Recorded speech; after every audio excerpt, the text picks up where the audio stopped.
DMase, Vingan, and Donick, 102.5. The Game, Willy, Donick, Derek Mason, Adam Vingan, and Connor Newt here with you. We are live at First Horizon Park, where the Sounds take on Indianapolis. First pitch tonight is at 6:35. You can catch all of the action on 94.9 The Fan, presented by Twin Peaks, Family Leisure, Maple Street Biscuit Company, and Social Cantina. I feel like I'm being punished, not by being out here at First Horizon Park. Love our friends at the Sounds, but I've been complaining so much about the heat, so we're doing the show outside. In a heat box. I am going to melt.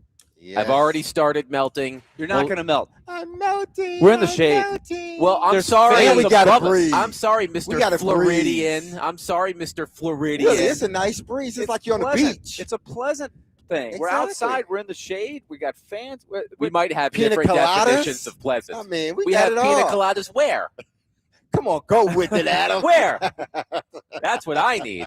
What are you, a That's what I 22-year-old need. woman on Broadway? You know, the bandbox is over there. They've got delicious frozen drinks. It's not open yet, but maybe it will we be need by to the get time one the of show those. starts. Yes. But you would have to walk in the weather to get Yes, over there, Adam. Adam. You can't. For do a that. pina colada, I do it. I would do it. By the way, Josh, one of our favorite listeners, I'm going to put you on blast here, bud. He sent a text. It was not intended for us. I'll be I'll be off around 4:30 today, babe. Love you. See you soon. Oh, don't worry about it. Take We your love time. you too, Josh. Exactly. We love you too. We will see you after 4:30. Yeah, bring some food with you. Are we going to see him, or is he going to Yeah, text y'all bring us, us some or is he wings? going to call us? We'll see. Josh, let us know. Yeah. Let us know. Hey, But Josh, bring me a soda before you get over. Before you get here, okay? Pick up a soda for me, man. yes. Or is it pop? Which one do you Depends prefer? on where you're from. Yeah, I usually say pop, but I've gotten used to saying soda now. 'cause we're in You the South. you Michiganders. Yes, it's pop. You man. and Rex Road. Ohio, same thing. Say Yeah. pop. It must Pop. be a Midwest thing. Yeah. Yeah, Chicago pop. I go with soda. I also use Coke as a sort of catch-all for soda, even if it's not Coke. Right. I'll have a Coke, or I want a Coke, even if it's Pepsi. I don't know. I try not to drink too much soda. I'm trying to lose some weight, and this will help. I'm going to be sweating off all that water weight out here at First Horizon Park. Mitch Light of The Athletic will join us at 4:20 to talk some college football. Willy and Derek went to Vanderbilt football practice earlier today. We'll get their takeaways from what they saw during their time with the Commodores this morning. Turron Davenport, ESPN NFL Nation Titans reporter, will join us live from Santa Clara, California at 5 o'clock, because for all of you football sickos out there, it's quote-unquote game day. There is a game today. I say quote-unquote because it's a preseason game, but the Tennessee Titans will be playing actual football tonight at San Francisco, an 8 p.m. Central kickoff on News 2 here locally, I believe, NFL Network. If you're listening out of the Titans viewing area, Robert Saleh said on Tuesday that everyone's playing. He did not say how much the starters will play, but he's planning on it being more than just one series. San Francisco, on the other hand, will rest most of its starters. So at the beginning of the game, you'll see the Titans starters versus the 49ers backups.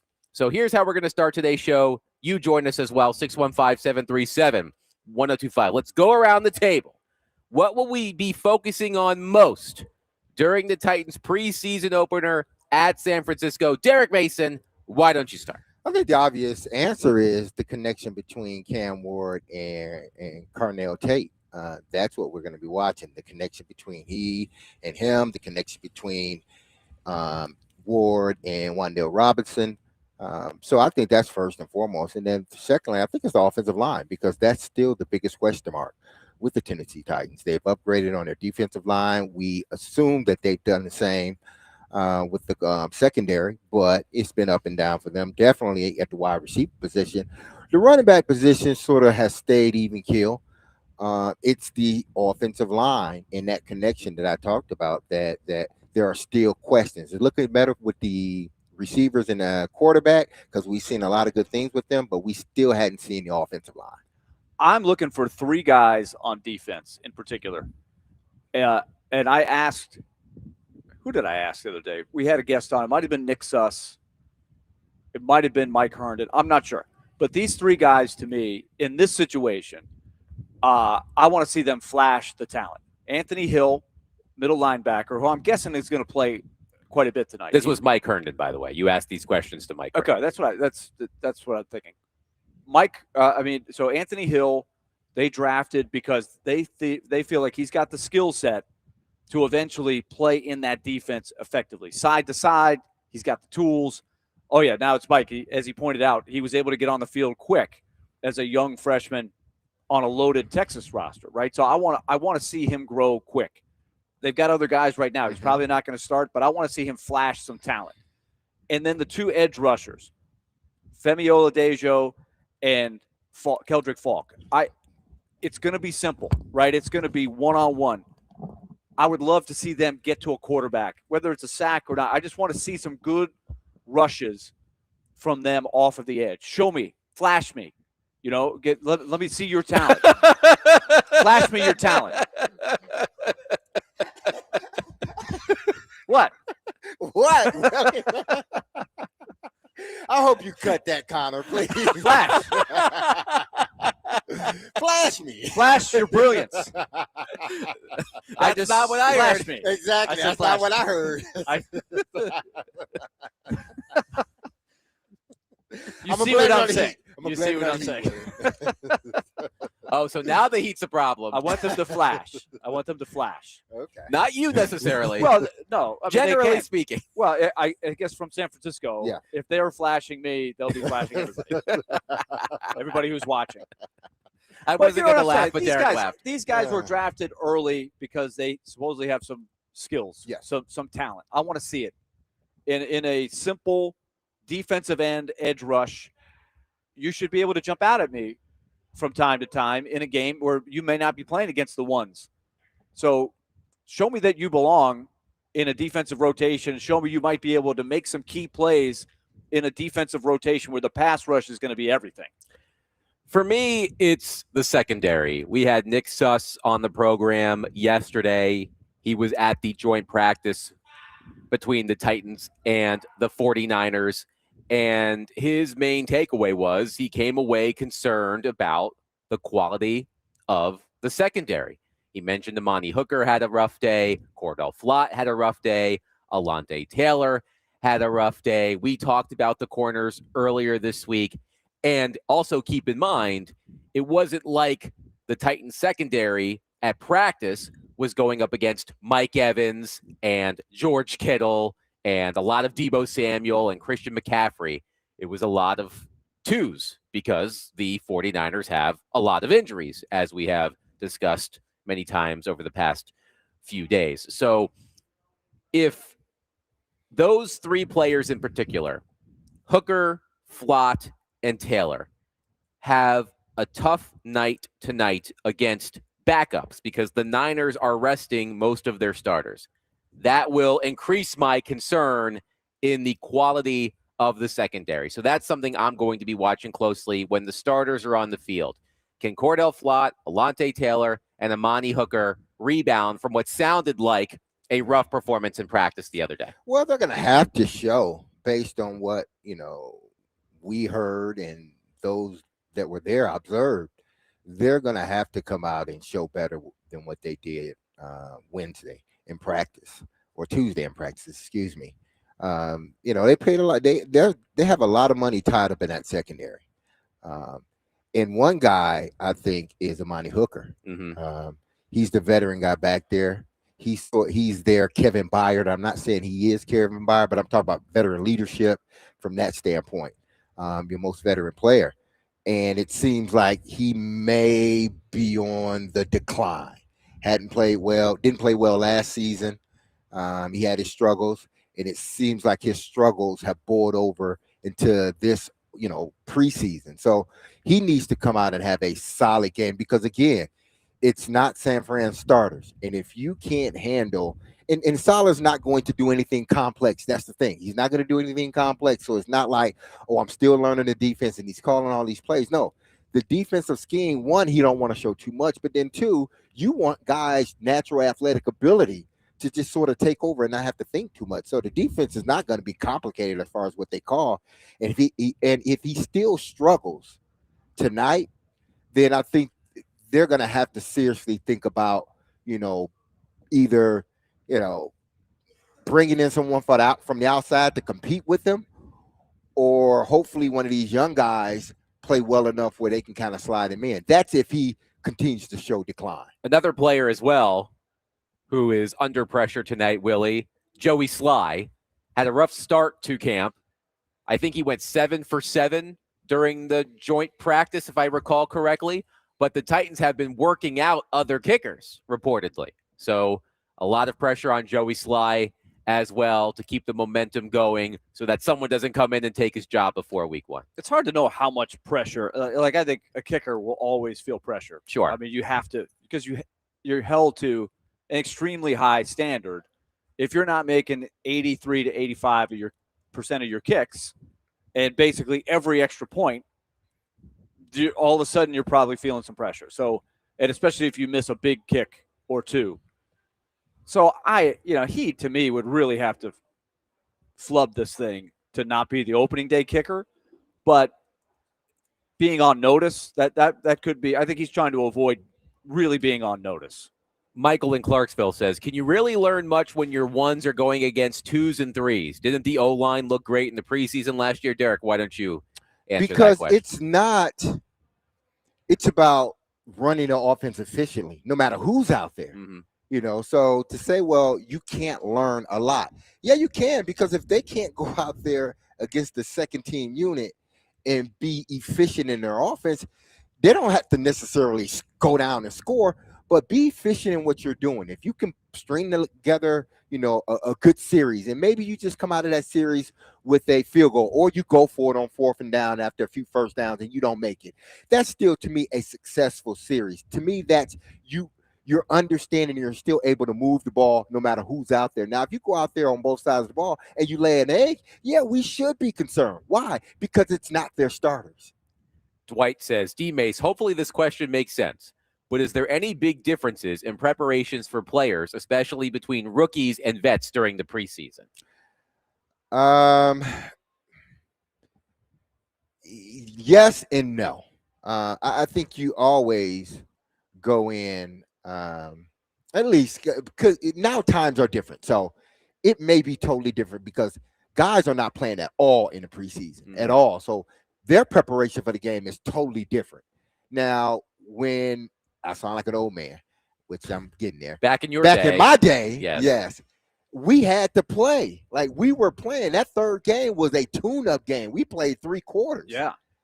So I remember Jeff Fisher telling the philosophy of, he wanted you guys one time to go into the locker room at halftime after playing, and have to come back and then come out for the first series of the second half. Absolutely. So our mindset, how we approached the game, was totally different, because to us, especially that third game, it was basically, that last final ramp up before the season. And so we wanted to go out there and treat that as if it was a game, at least for those 3 quarters. We may not have called everything we're going to call, but as far as how the operation looked, if the operation doesn't look well today, then I do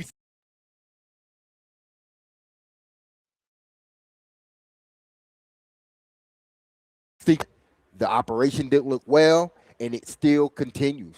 But as far as preparing for a game during preseason, I think now it is a little bit different, because those younger guys are getting an opportunity to play, and they got to show. And those older guys, typically their sort of game, I put it quotations, air quotations, is the practices leading up to that. Within the offensive line conversation, we'll also be focusing specifically on the right guard competition. I believe Cordell Volson was the starter on the unofficial depth chart, but there's a lot of buzz about Fernando Carmona lately. Jackson Slater also in the right guard competition. I'll be curious to see, Willie, what the final snaps look like in terms of who's actually on the starting line with Moore, Skoronski, Schlotman, and Latham.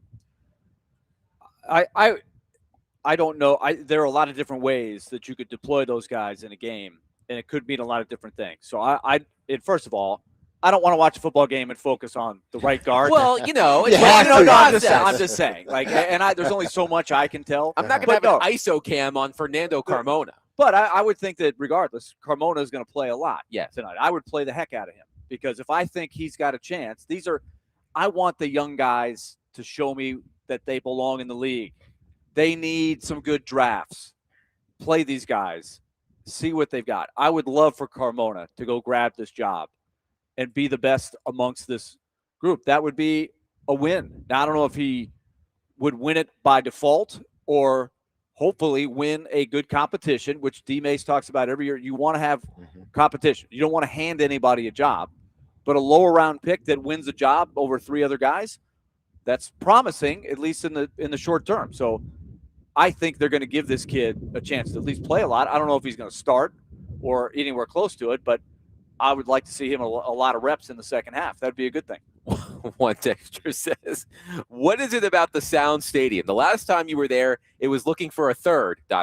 baseman. Now you want Titans players to flash you. I don't know. There's something about baseball. There is something about it. That just gets us all to randy, 615-737-1025. All right. Time for you to answer this question. What will you be focusing on most during the Titans preseason opener at San Francisco? 615-737-1025. That game, 8 p.m. Central start on News 2 here locally. The starters will play, not just a series, says Robert Saleh. San Francisco resting most of its starters. 615-737-1025. We'll take your reaction. Plus, I want to revisit our conversation from Tuesday with Ted Wynn of The Athletic. We talked about his analysis of the Titans running game. There was something else he said about Cam Ward that I want to revisit and discuss coming up next. 615-737-1025. Chiba Hut is now open in Clarksville. Is that Chiba Hut right there, Derek Mason? Yeah. I had Chiba Hut yesterday. I had the KGB. Highly recommend it. Roast beef and horseradish. I wanted to make sure I didn't sound like an idiot saying horseradish because apparently I said it weird last night and my wife made fun of me. So I wanted to make sure I said horseradish, but it's delicious. Chase and Big Joe will be out there tomorrow at the new Chiba Hut location in Clarksville, located at 419 Riverside Drive. Tomorrow, noon to 3. Come experience legendary toasted subs, crave-worthy munchies, beer, wine, and sweet treats. Whether you're grabbing lunch, dinner, or meeting up with friends, they've got your next meal covered. Stop by Chiba Hut today and see what it's all about.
What do you think a realistic year 2 jump for Cam Ward looks like?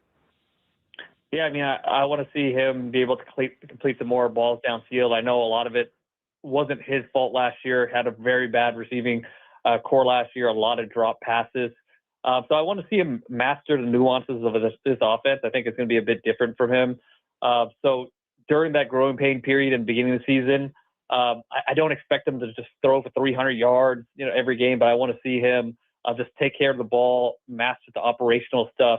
And as we get into the midseason, that's when I really want to see him take off a little bit. And again, it's going to be tough if they don't get a running game going. So I hope that they're able to do that. But I will say a difference between Drake May and Caleb Williams is they got guys that are certified top 10 play callers. Like I just did an article where I interviewed defensive coordinators and defensive coaches and asked them to rank their top 10 play callers.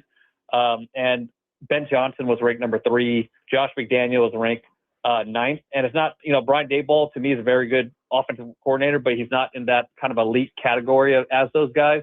But I think he will be good for Cam Ward overall. But I don't know if there's enough there to quite think that he's going to make it a huge year 2 leap like those guys. But we do want to see progress, and I do think that there will be some progress from Cam Ward. I just don't know if it's going to be that huge, giant leap. That was Ted Wynn of The Athletic on our program Tuesday, talking about Cam Ward and the year 2 leap. Willy Donick, Derek Mason, Adam Vingan here with you. I'm in charge of music today. The theme is simple. It's My Chemical Romance. They're playing Nissan Stadium tonight. Okay. So all of my elder emos out there are going to sweat and sweat and sweat. We elder emos, we don't like the sun. I mean, there are going to be some pale kids and guy liner there tonight, I'm sure. And it's going to be running down their face, but they're going to have a great time. I unfortunately can't make it. But I wanted to honor. You can't make it too hot? Is that a Larry David? Like, can't make it too far? Can't make it too hot. Can't make it 2 kids. Can't make it 2 kids. Can't is too hot. Can't make it 2 kids. I'm sure it's going to be a great show. And look, when we were talking about the preseason, the season as a whole, what are we going to be watching tonight in San Francisco? Cam Ward expected to play at least a couple of series. I mean, we all know how much hinges on Cam Ward. And I thought that clip from Ted Wynn was really interesting because we've talked about this so much. Brian Daboll coming in. Brian Daboll, I believe, wanted Cam Ward to be his quarterback in New York last year. It didn't work out that way. Now he has the opportunity to coach Ward here in Tennessee. And I know a lot of Titans fans are really excited about that partnership. And I do think Brian Daboll will be good for Cam Ward. But as Ted Wynn noted, he did a story on The Athletic recently where he ranked the top 10 offensive play callers in the NFL by consulting with, I believe, 8 defensive coordinators, defensive assistants, defensive coaches, 8 total defensive coaches in the NFL. Ben Johnson, who coaches Caleb Williams, was number 3. Josh McDaniels, who coaches Drake May, was number 8. Brian Daboll, not on this list. That doesn't mean Brian Daboll can't get a lot out of Cam Ward. But as I track Cam Ward's progress this season, Derek, part of me has always been just a little skeptical about Brian Daboll.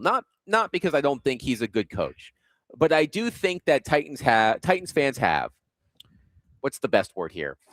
An overinflated idea of who Brian Daboll is and can be. I think a lot of it has to do with his experience with Josh Allen. But I thought that clip overall from Ted Wynn from our conversation the other day really stood out to me. Well, it's sort of like the Callahan. Because he touched the garment of this guy, all of a sudden now he's the anointed one. But I think in Daboll's case, he was on the staff with Belichick. He's been around some really good coaches. Coach with Nick Saban. He was coaching quarterbacks at the time, I believe. Quarterbacks or receivers. I'll have to check. Yeah, but he's around all these great coaches, and you can't, just look at what he did with Josh Allen in Buffalo. That wasn't something that, oh, anybody can do that with Josh. No, people were questioning Josh Allen. You know, is he that guy? He was tier 4. Exactly. After the Will first he year. ever be that guy? Dable, by the way, offensive coordinator for coordinator, Alabama okay. in 2017. With Calvin he's Ridley. and their offense was explosive now. A lot of they got much talent. I get it. They had some dudes. Exactly. But, you know, it wasn't just, oh, anybody could have got Josh Allen, you know, ready to go. No, he had to take the time where Josh had to learn a lot of things and had to learn how to play this game at this level. And he helped and brought Josh Allen along. And then he goes to New York. And we know how bad it was in New York. And he took Daniel Jones and he made Daniel Jones a better quarterback. Not a great quarterback. He made him a better quarterback. He did the same thing. You started to see the progression in Dart. He started to develop as a quarterback. So that's all I have to look on. No, he's not McVay. No, he's not Shanahan. But he has done good work with the people that were put in front of him. Josh Allen, Daniel Jones, Jackson Dart, guys like that, and guys that were in college, Jalen Hurts. So that's all I can go by. Is he going to be the greatest? I don't know. But what I do know is when I look back over his track record, the guys that he coached, they end up being pretty good when he was coaching them. I thought it was an angle that I hadn't heard ever before with Ted Wynn in a ranking of play callers. Because to me, if you're just talking about play calling, that is one of many things that go into being a really good offensive coordinator. I think you could be okay as a play caller, but what if you're a great teacher of the game? Like sometimes the brilliant nerd play callers, like they are savants, but they can't relate to other people. They can't teach it very well. And you might have the greatest play drawn up, but if you can't get your guys to understand and get together on the same page, what good are you? So that's a narrow lane, but I was curious about that. Like I didn't know where Daboll would rank among his peers, but it sounds like he's good. You know, he just may not be in that quote elite category, but it may not be about that right now. It may be much more about teaching Cam Ward how to become a quarterback in the league, right? In a general, broad sense. And if he's a good teacher of that, like he has been in the past, then that's going to be a good thing for Cam in year 2. The other thing as well, relating to another conversation we had today, this week, with Mike Sando of The Athletic and his quarterback tiers, we asked him about Cam Ward in the year 2 leap. And of course, he made a point that I think is rather simple, but also very, very true. A lot of it is going to depend on how many games the Titans win. The reason why Caleb Williams and Drake May shot up his quarterback tiers year over year is because the Patriots went to the Super Bowl and the Bears went to the playoffs. Drake May was second runner-up second place for MVP. So that's going to help. We're not it would be fabulous if Cam Ward was the runner-up for MVP in his second year. I'm not placing those expectations on him. But a lot of it the perception of Cam Ward, a lot of it has to do with how many games the Titans win. We talked about this the other day. If the Titans go 6-11 this season and win the same amount of games this season as they have won in the previous 2 seasons combined, my guess is that we're feeling optimistic about Cam Ward. Now, the perception of Cam Ward around the league will be, well, the Titans only won 6 games in his second year. But that's another part of it, too. I mean, what I would love to see from Cam Ward in year 2, a lot of things I would like to see. But one thing I would like to see is I want to see him be able to will this team to at least a couple of wins.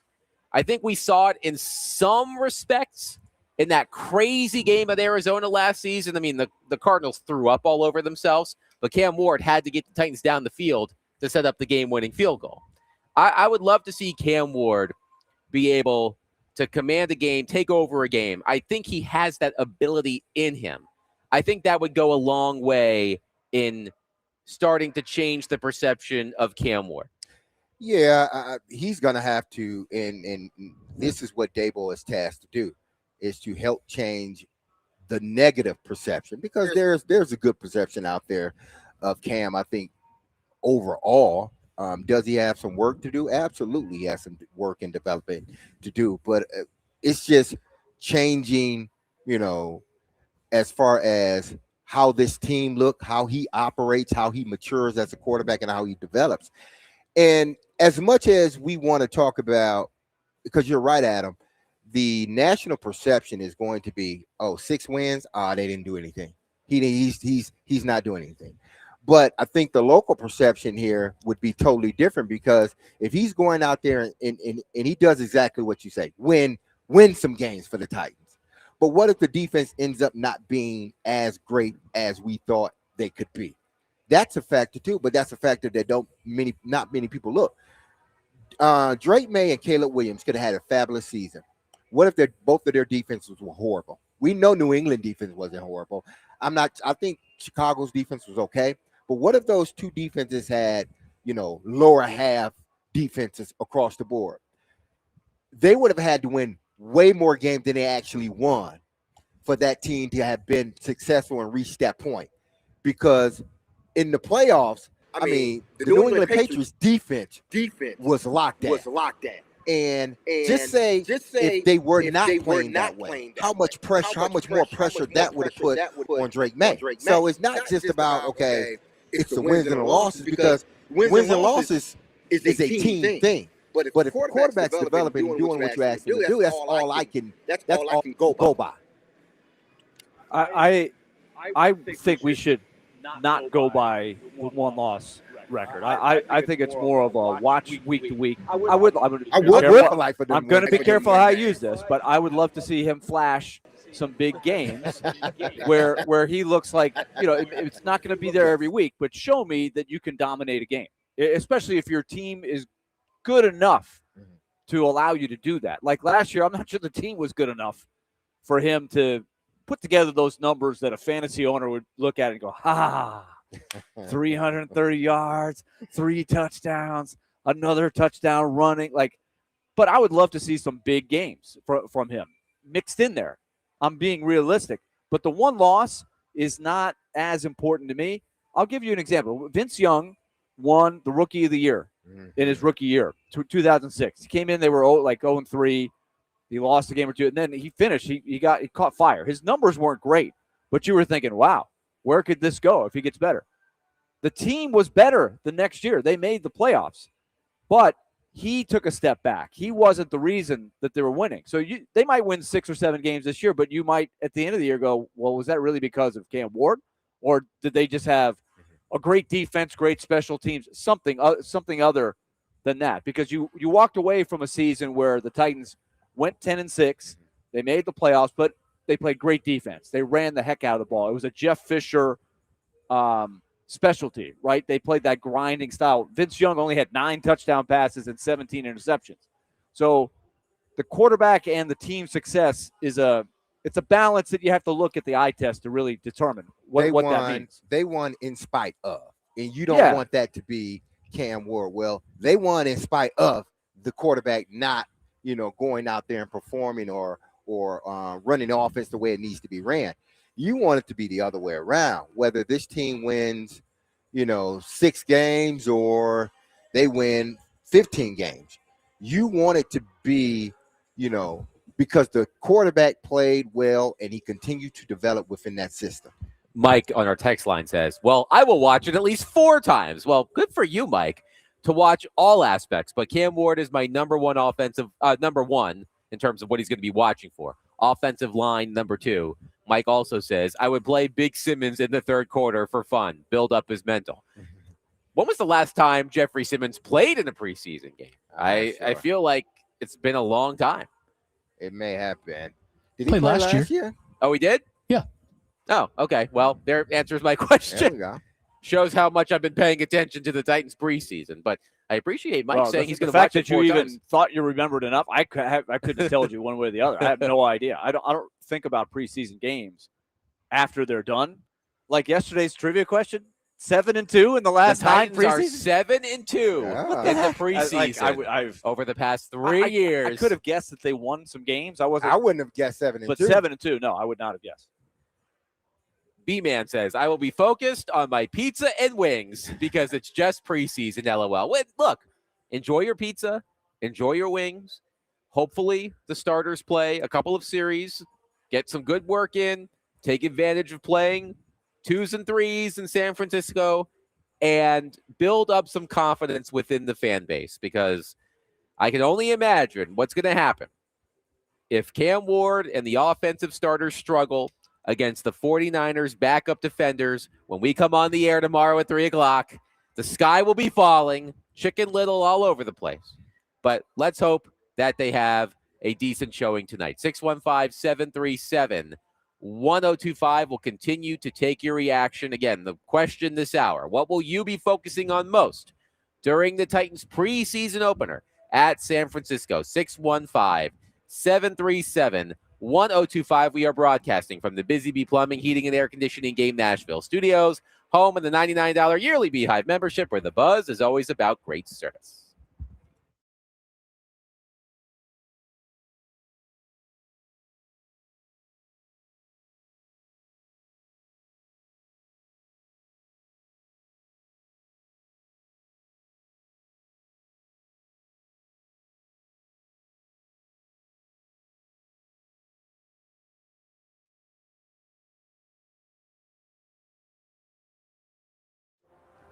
I was just at Pickleball Kingdom earlier today, brushing up for the paddle battle. This is going to be good stuff. You'll be hearing more about that in the coming weeks.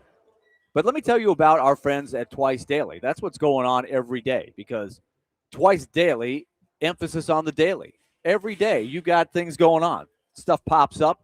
You need to get places quick. You need to stop in, get what you need to get. Make that Twice Daily, because they have got the best rewards program going. The Twice Daily Rewards program unlocks special discounts, savings for you. They've got sweepstakes to enter, a whole lot more. So it pays to be a member with Twice Daily. You're going to earn points every time you go in there. And with that, you save money with every visit. So if you're looking for convenience, Twice Daily has you covered. It's Twice Daily, fresh all day.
DMase, Vingan, and Donick, 102.5. The Game. Willy, Donick, Derek Mason, Adam Vingan, live at First Horizon Park.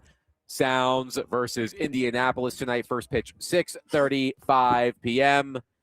At 8 p.m., the Tennessee Titans play their first preseason game against the San Francisco 49ers.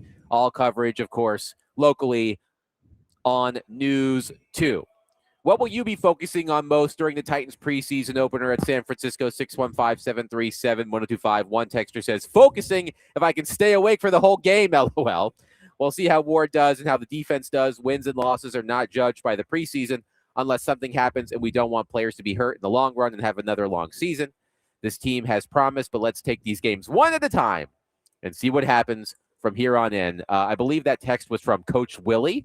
It's unsigned, but it sounds like something Coach Willy would say. I see him with his phone in his hand. So Gotcha. I'm not going to say Gotcha. it wasn't Coach Willy. Gotcha. There is also there's another big debut happening in the NFL tonight. Fernando Mendoza expected to start for the Las Vegas Raiders against the Arizona Cardinals. Unfortunately, we are not going to get a rematch of the College Football Playoff National Championship because Carson Beck will not be starting for the Arizona Cardinals. So no Beck versus Mendoza 2 tonight in the preseason. And one thing I've wondered, guys, about Fernando Mendoza, and it has nothing to do with his play on the field for the Raiders, but remember when Fernando Mendoza took college football by storm with that aw shucks personality? Mhm. I think I said he gave off big debate team energy, like squeaky clean, didn't curse, all of those things. Wholesome young man. He goes to Sin City.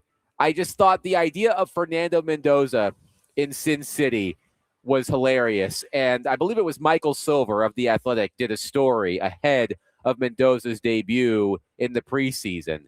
And here is an actual quote from Fernando Mendoza making my point about the debate team energy. Mm-hmm. Quote, I've been there once or twice, but I haven't really experienced the Strip. It's like a boogeyman. A lot of people talk about the Strip like you don't want to go there. It's like when you're a kid, you're trick-or-treating and there's the haunted house. You're not trying to go over there, end quote. Mm. You know, the thing about that whole image thing is also it's the Raiders. Like even when, regardless whether Oakland, Yes, that is LA, very true. now Vegas, they just have this like renegade disposition that they embrace. And he's the complete opposite of that. Like Kenny Stabler from the Raiders of the 70s. He was Mr. Nightlife. He was out. He was drinking. He was, he was partying, all that. And half the team was. But they were like, that's how we roll. That's how we win. So for Mendoza to be on the Raiders with the debate team vibes in Las Vegas, that is a comical thing, regardless of whether it actually affects how he plays or not. It reminds me of a episode of The Simpsons where Homer and his neighbor Ned Flanders go to Las Vegas, and Flanders has a white wine spritzer and has like a hangover type night. But I'm imagining that with Fernando Mendoza. The first time he actually goes to the Strip, I think it's going to be like the Hangover. I think they're going to lose him somewhere, and they're going to have to find him. Please don't. If he allows Yes. himself Yes, to be lured into that world. yes. But I mean, come on. If you're living in Las Vegas, you got to experience it at least. Like it's like when I moved here. Mhm. I went to Broadway more often when I first moved here. I was younger. I was single. But after a while, it sort of loses its appeal. I only go down there now for Predators games. That's really the only time I go to Broadway. Or if someone comes to town and wants to see Broadway, I'll suck it up and go. But otherwise, I don't really go down there. I imagine it's the same in Las Vegas. When you first get there, hey, let's do the Strip. And then eventually you're just like, I'm over it. I've done it. I've seen it. So Mendoza has to do it at least once. And I think it's going to have hilarious results. I think the night before they play the Titans would be Yeah, perfect. that'd be a good night to go. He lived right. I'm sure he lived right down the street from it. Probably walk out his backyard and see all the buildings on the Strip. So it'd be fun for him. Go ahead. Matter of fact, I may make the trip there just to take him out the night before the game. show them around. Jared in Spring Hill says, the saint of Sin City, the Fernando Mendoza story. Jared also says about the Titans, first team offense doesn't come off the field until they score a touchdown. That's what he wants to see from the Titans. Well, tonight. they just may be out there the whole game. I mean, you just never know. Listen, do I want them to score? Absolutely. But again, if they put together a good drive and can't manage to, punch in an end zone, then okay, I'm good. Would I have liked, 7 points? Yeah, but I'll take the 3 and kind of keep it moving. Do you think that this is an important statement that I'm about to make? I think it is right now. Yes, No. without you even You have saying faith it. in Yes, I have faith. Just in don't you. say flash me again. I won't. Do you think that the like the 49ers, they're a Uh-huh. veteran team. They probably are just like, please just get me through these games. I don't care what happens. We can lose 50-0 in all 3. Give me my guys on week 1 and we're going to roll. Do these games mean more for the Titans than a lot of other teams? Like, do we, because part of me has always been, if they stink it out tonight, do I really care? Does that really affect how they're going to play when they take the field against the Jets? Mhm. I'm not sure. But a new guy trying to establish the roots and lay down the culture and all that stuff, maybe it means a little bit more for that situation. Do you agree with that?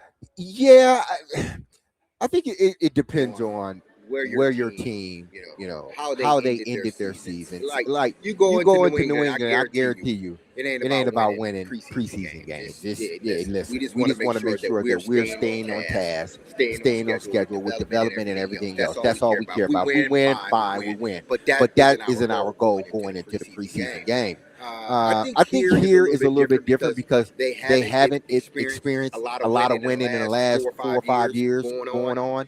And sometimes you look at these preseason games, and it's not necessarily about winning, but it is about making a good showing.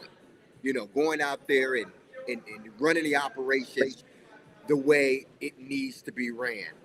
I think it might have been you, Adam, last year. And you said it finally looks, I forgot which team we're discussing. It may have been Vandy's offensive line or one of the offensive. That looks like an NFL or that looked like a top-tier offensive line. It may have been Vandy because we were going over Vandy season. And you said that looks like an SEC line. That's what you want to see when you have these preseason games, that we can operate like an NFL team. It doesn't look like a bunch of guys just running around not knowing what to do. And a lot of times, when teams are bad teams, sometimes they look like that during the preseason. One texter says Titans didn't look competent in the preseason last year, and it translated to games. Look competent and score a touchdown against Scrubs. I'm going to be honest with you. I have no recollection of any Titans preseason games from last year. One texter says Fernando Mendoza needs a Jekyll Hyde personality. Debate team energy during the day, Jay Cutler energy on the strip.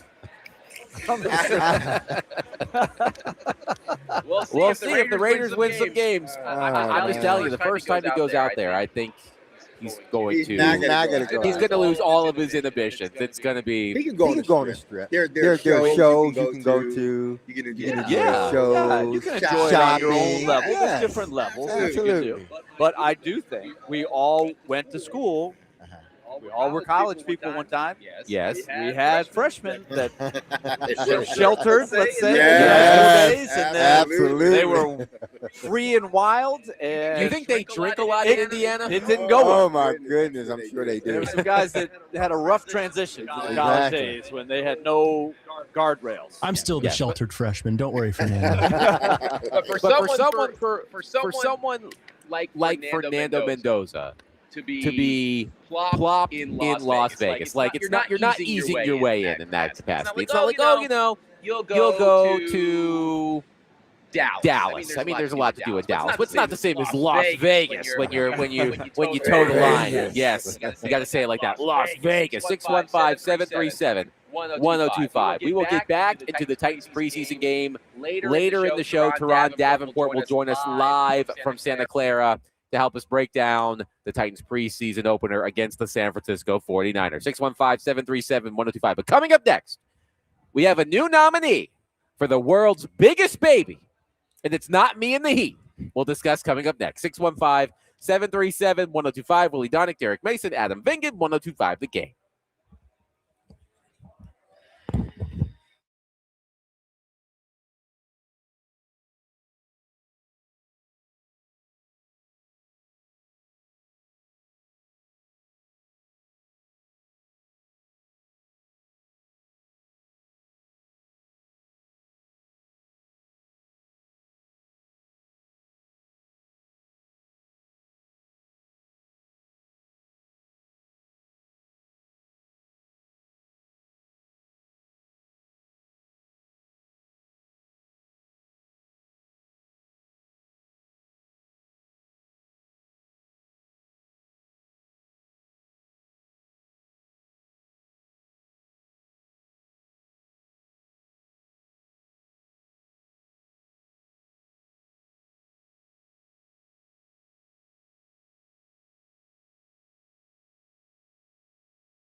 DMase, Vingan and Donick, 102.5 The Game. Willie Donick, Derek Mason, Adam Vingan, and Connor Newt here with you. We are live at First Horizon Park.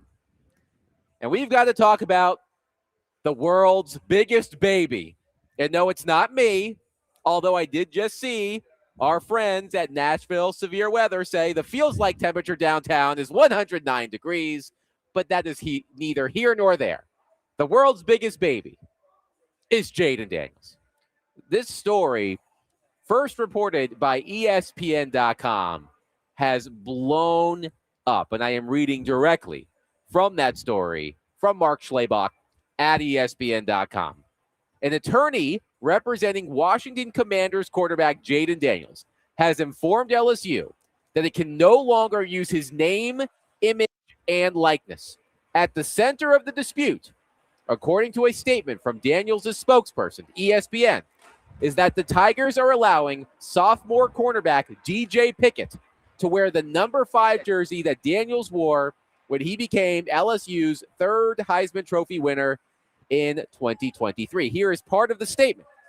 Quote, the Daniels family is deeply disappointed and feels profoundly disrespected by LSU's decision to give Jaden's number to another player. Jaden and his family had every reason to believe that his number would remain a meaningful part of his LSU legacy and would be honored and protected in recognition of his extraordinary contributions to the university. Which one of you wants to take this first? I guess I'll take it first. It's bad timing. That's one thing that I can't agree with. It is bad timing. Because why? Because if this happens before training camp starts, then it doesn't get positioned in a way that it's positioned now. With, don't you need to be worried about camp and not what's going on, or your number being given to someone else, or the number you wore being given to someone else at LSU that seems to be a pretty good player.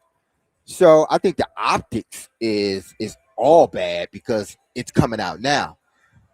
But I think if you sort of sit back and think about it, just think if you were a parent and you were a kid and you had talks with the university, whatever those talks were, because I don't know exactly what the talks were other than what's out there. And you were promised something or something was said to you, and then all of a sudden, out of nowhere, it's like now the things that we talked about wasn't going to happen, it's happening.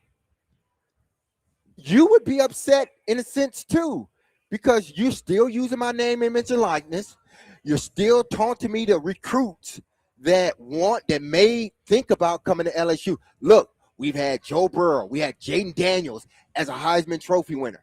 So you're still using them, in essence, to still recruit. So you're still making money off of those guys that came, those guys that won Heisman trophies or national championships. So from that respect, I understand this is a business move. It has nothing to do with anything else. This is a business and marketing move that they are making. They're saying, oh, you are still profiting off my name, but you also told me that jersey would be frozen for a minute, not retired, because the kid wore a different number his freshman year. So obviously something was told to somebody in Jaden's camp to make him think that, oh, okay, that number is not going to be retired, but we're going to pay homage for a while. Not retired. They didn't give nobody Joe Burrow's number. Now I know Joe, his team won a national championship and he had a Heisman, so I get that part. But still, there's a respect factor. Like, I'm not going to retire it, but I'm just not going to give it I'm not going to give it away 2 years later. That's disrespect. Here are some of the particulars, Willie. Lane Kiffin told reporters last week that DJ Pickett had been promised he could wear number 5 when he signed with the Tigers in December 2024. That predates Lane Kiffin. That was Brian Kelly.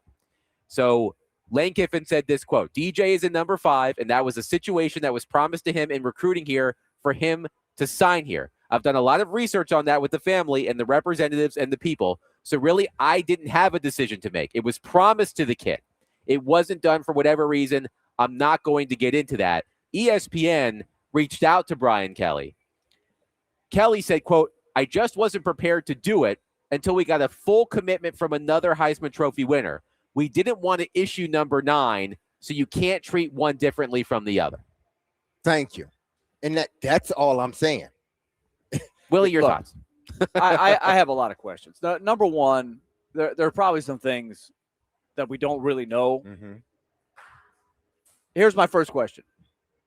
When, in this new era that we're in right now, when a guy moves on from his college days, is there some sort of ongoing deal that you have about selling your jersey? Like, I would think any Heisman Trophy, if you're going to the LSU Pro Shop or the bookstore, I'll bet you could buy a number 9 Burrow or number 5 Daniels. And if you can't buy it there, you could probably buy it somewhere online. Somebody will do that.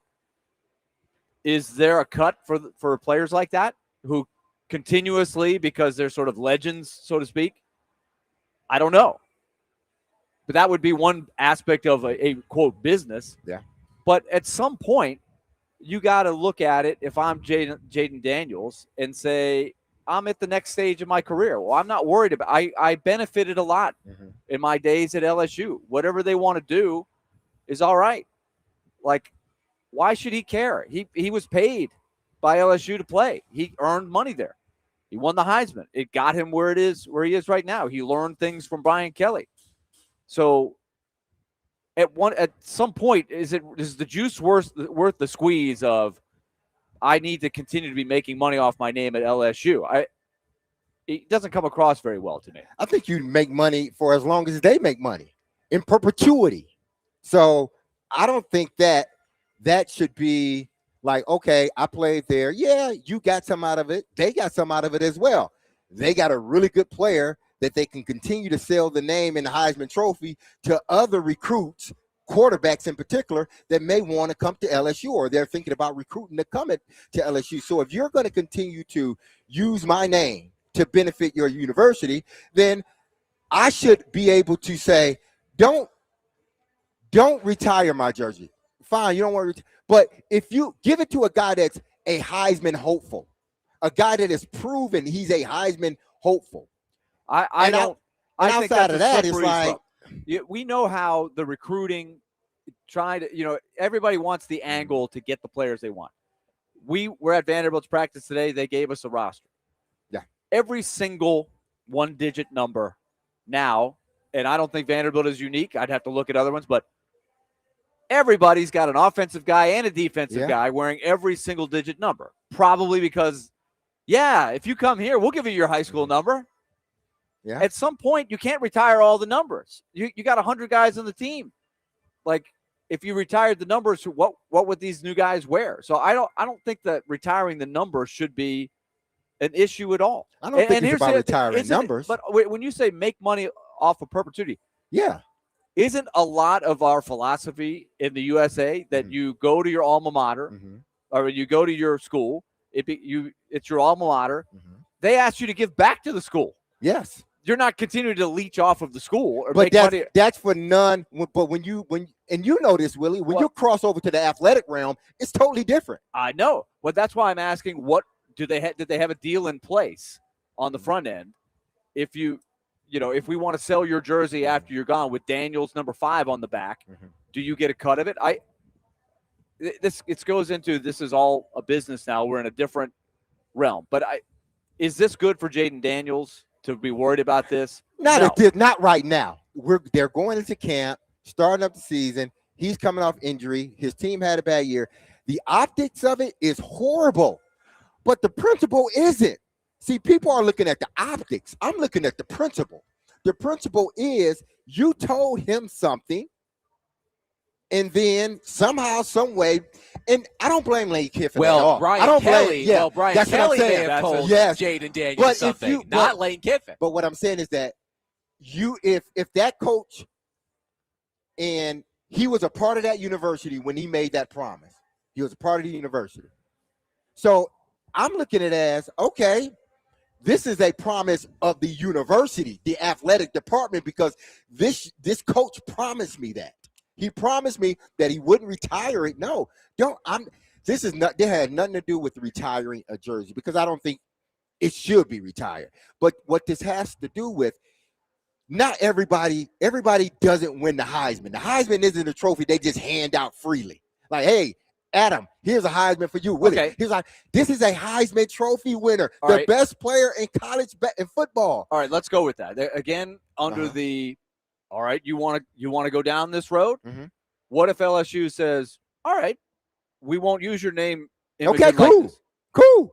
Then is that a win for you? You're It's a cutting win. off your nose to spite No. your face. It's because they're not paying me anyway. They don't anyway. But Anytime do you really want that? Okay. he was only there for 2 years, well, a year or two, Willie. So it's like, just like you said, these kids go from college to college. know. They really don't, establish no allegiance Right. to anybody. But okay, if that doesn't mean anything to him, I like going back to Vanderbilt and going to the games. I went to practice this morning. I see some people that I know. I like that part, that I feel like Exactly. I'm home when I'm there and I'm welcomed in. And if you want to be that guy that's like, oh, well, you're not paying me every time I, raise my hand and you sell a number 5 jersey, if that's what you're about, then fine. Then you can be It's about- excommunicated you're right. from the LSU. Do you But want it's that? about capitalism. Is that if what you y'all want? are gaining money from me? What price are you paying to do that, though? In today's landscape of sports, these kids don't care. They don't.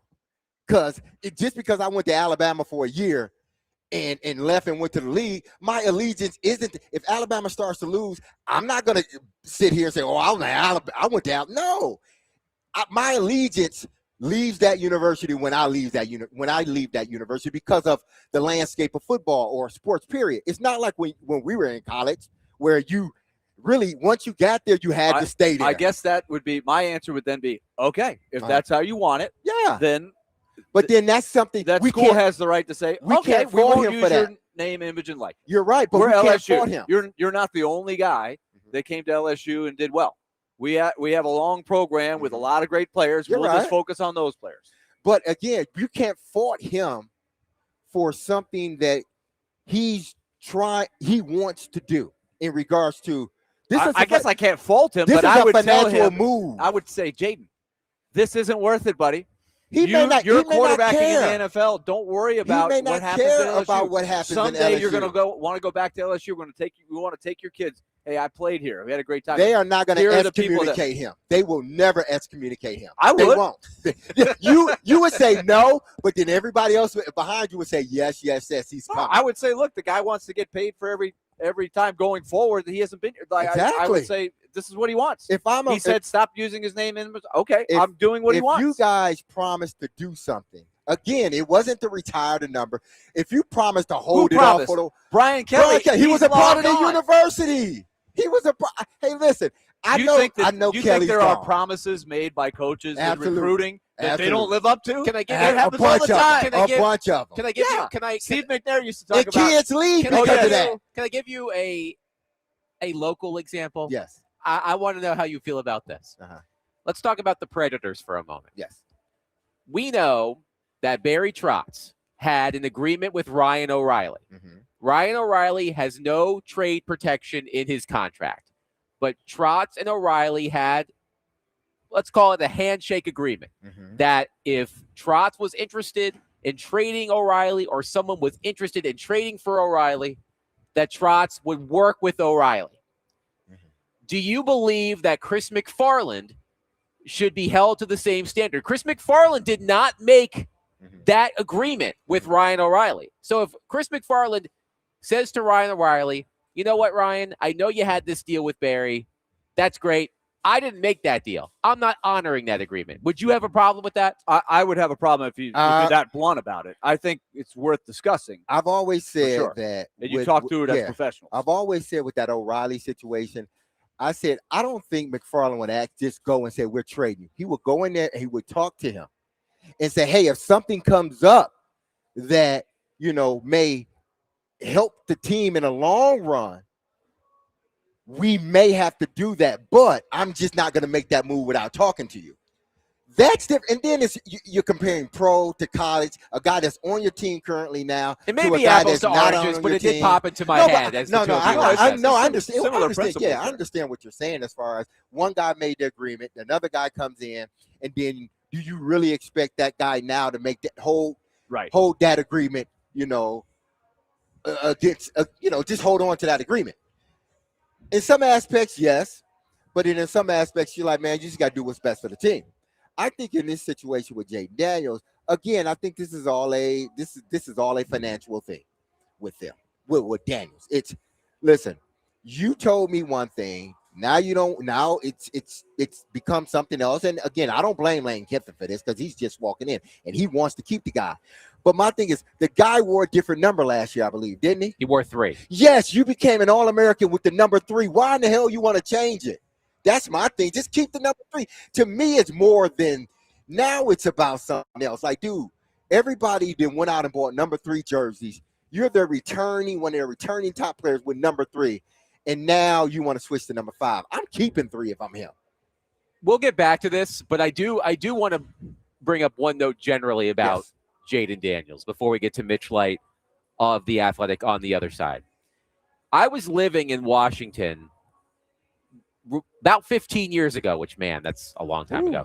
About 15 years ago, when another highly touted college quarterback took the city by storm, got the then Redskins to the playoffs, suffered a terrible injury, and was never the same again. And his name was Robert Griffin III. And Jaden Daniels, there's a lot riding on this season for Jaden Daniels. Coming back from injury, if it doesn't go well, those comparisons of RG3 and Jaden Daniels are going to start bubbling to the surface. And it was, I mean, RG3 flamed out. I'm hoping that doesn't happen for Daniels, but I was thinking about that earlier as we were planning the show, and I knew that we were going to be discussing this. 615-737-1025. Is Jaden Daniels a big old baby? Or does Derek Mason have a point? I'm not saying he's not a baby, but to me, it's just the optics. Okay. It's the timing. We'll get Mitch Light to answer this question coming up next. 615-737-1025. Willy Donick, Derek Mason, Adam Vingan, 1025 The Game.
DMase, Vingan and Donick, 1025 The Game. Willie Donick, Derek Mason, Adam Vingan here with you. Let's go to our phone line, driven by Wilson County, Hyundai.com, and welcoming our friend Mitch Light of The Athletic to talk some college football. Mitch, I'm going to put you on the spot. I need you to settle a dispute between Willie and Derek. Is Jaden Daniels a big old baby? Yes or no? Yes. I didn't say that. No. Hey, Mitch, he the way he phrased it, he made it seem like I don't think he was a baby. I'm just saying bad optics, which is you're whining right now. But, Mitch, before you answer that question, my thing is the kid didn't wear the jersey last year for whatever reason. Now he wants to wear it The this defensive year. back. Yeah, the defensive back. Yeah. Not Now JD, DJ. Exactly. Now all of a sudden, so there must have been something that was said to Jaden Daniels and the kid and his family that made him not wear that jersey the first year. So what's different now other than Brian Kelly not being there? I'm not mad at Lane Kiffin at all. This is not even about Lane Kiffin. This is just about, I don't think that Jaden Daniels is wrong in what he perceived the situation, from his vantage. I think the optics are wrong. I mean, I think the timing is wrong, but I don't think what he's saying and what was probably promised to him is wrong. Yeah, I agree. It's the optics is bad, and again, we don't really know the exact situation. And I've never been in a situation like him where I've won a Heisman Trophy or done anything to protect my number. So I mean, I can sit here and say, who cares? It's a number. But obviously, he has strong feelings. He was told certain things. But at this point, we'd heard, he was coming out with that Instagram statement. I just thought, maybe he would come out with, I'm moving on. It's not important anymore. But it was like the opposite. It was just like, I'm focused on my team. Hopefully my camp, my people can get this sorted out. So it's a great college football story that has bled into the NFL. It's a perfect college football drama, but because it's the NFL now, the NFL people have to deal with it too. Mitch, I need you to defend one of your fellow athletic staffers, and no, it's not Joe Rexroad this time. Oh wow! Okay, it's Bruce Feldman, because Bruce Feldman was on the Audible podcast, part of the Athletic Podcast Network, during the SEC preview. Okay. He said he's selling on Vanderbilt. It would not be surprised if Vanderbilt goes 3-9 this season and loses to Austin Peay in the season opener. I hope you sent him a sternly worded Slack message. I did several F-bombs. No, I did not. I think I was either out mowing the lawn or going for a run when I heard that. I was like, come on, Bruce. I thought we were friends. What are you doing, buddy? By the way, I'll get to that question in a moment, Adam. I was in D.C. last weekend, staying at a friend's house who lives right near American University. Very nice. I looked for the statue, the Adam Vingan statue. Evidently, it's been taken down for renovations. Yes. So, yeah, it was. The wing of the School of Journalism is under construction. They put him in a red shirt. Exactly. He doesn't like red. Yes. And they put him outside, so they got to bring the statue inside. Yeah. There's an Adam Vingan statue on America's campus, and he's wearing a Duke basketball shirt. That's a problem. Go Eagles. Okay.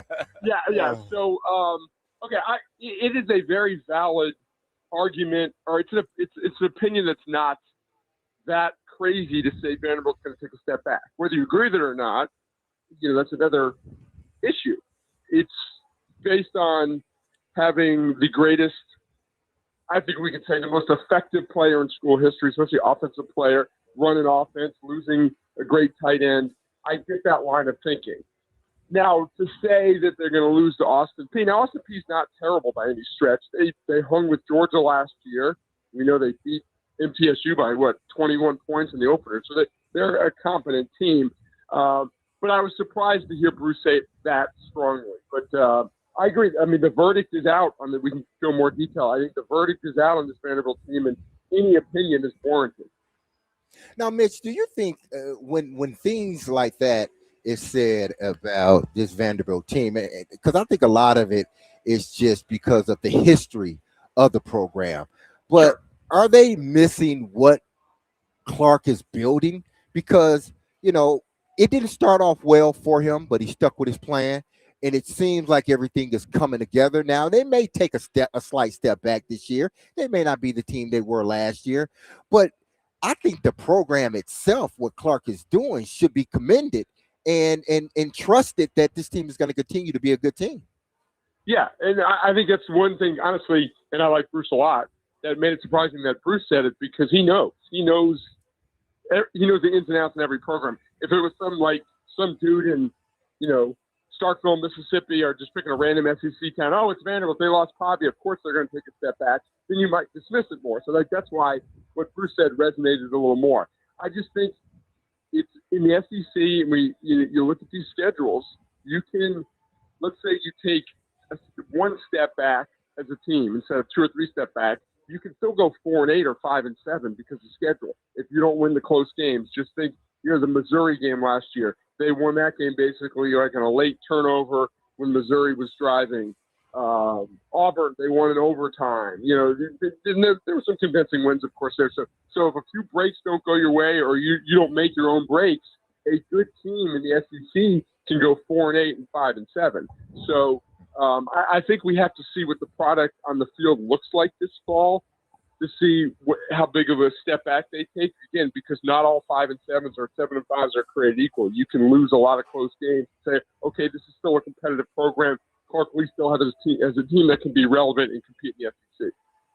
Now, with a veteran offensive line, and it's the second or third year that the Commodores have had a veteran line like they do this year. But with a veteran line and a good backfield, do you think that, them potentially playing Curtis, they can play him a little bit earlier because they have those things in place where you don't have to, our offense is not going to look like what it did last year, but it's going to look different because, one, we're playing a young quarterback, but then two, it's because our offensive line is who they are, such a veteran group, and then the running backs being such a veteran group.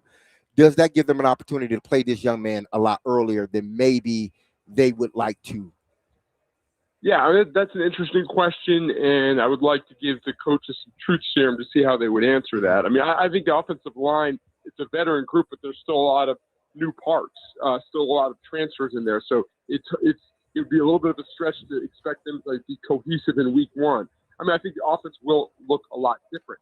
I think that's one of Tim Beck's strengths. Even last year, they changed. Remember 2 years ago how slow Vanderbilt played? They did almost the fewest plays in college football because they wanted to shorten the game. I even heard Tim Beck talk about that. Last year, they realized that they were maybe better than they thought, and they went up-tempo a lot more. And they still played probably, compared to the rest of the nation, maybe a little slower, but they changed the way they played. I would expect them to play goat revert and be a little bit slower this year, lean on the running game. With Pavia last year running the ball so much, their running backs did not have a ton of carries. I would expect that group to get more carries and just the offense to be a little bit more conservative at the start of the season. Now, how do you evaluate their pass catchers? Listen, they lost Eli Stowers, who was one of their potent offensive weapons, and obviously Diego's not being there, but they're being led by Junior Sherrill. They got your Corey Thomas, the transfer from Old Dominion. How do you see their skill position?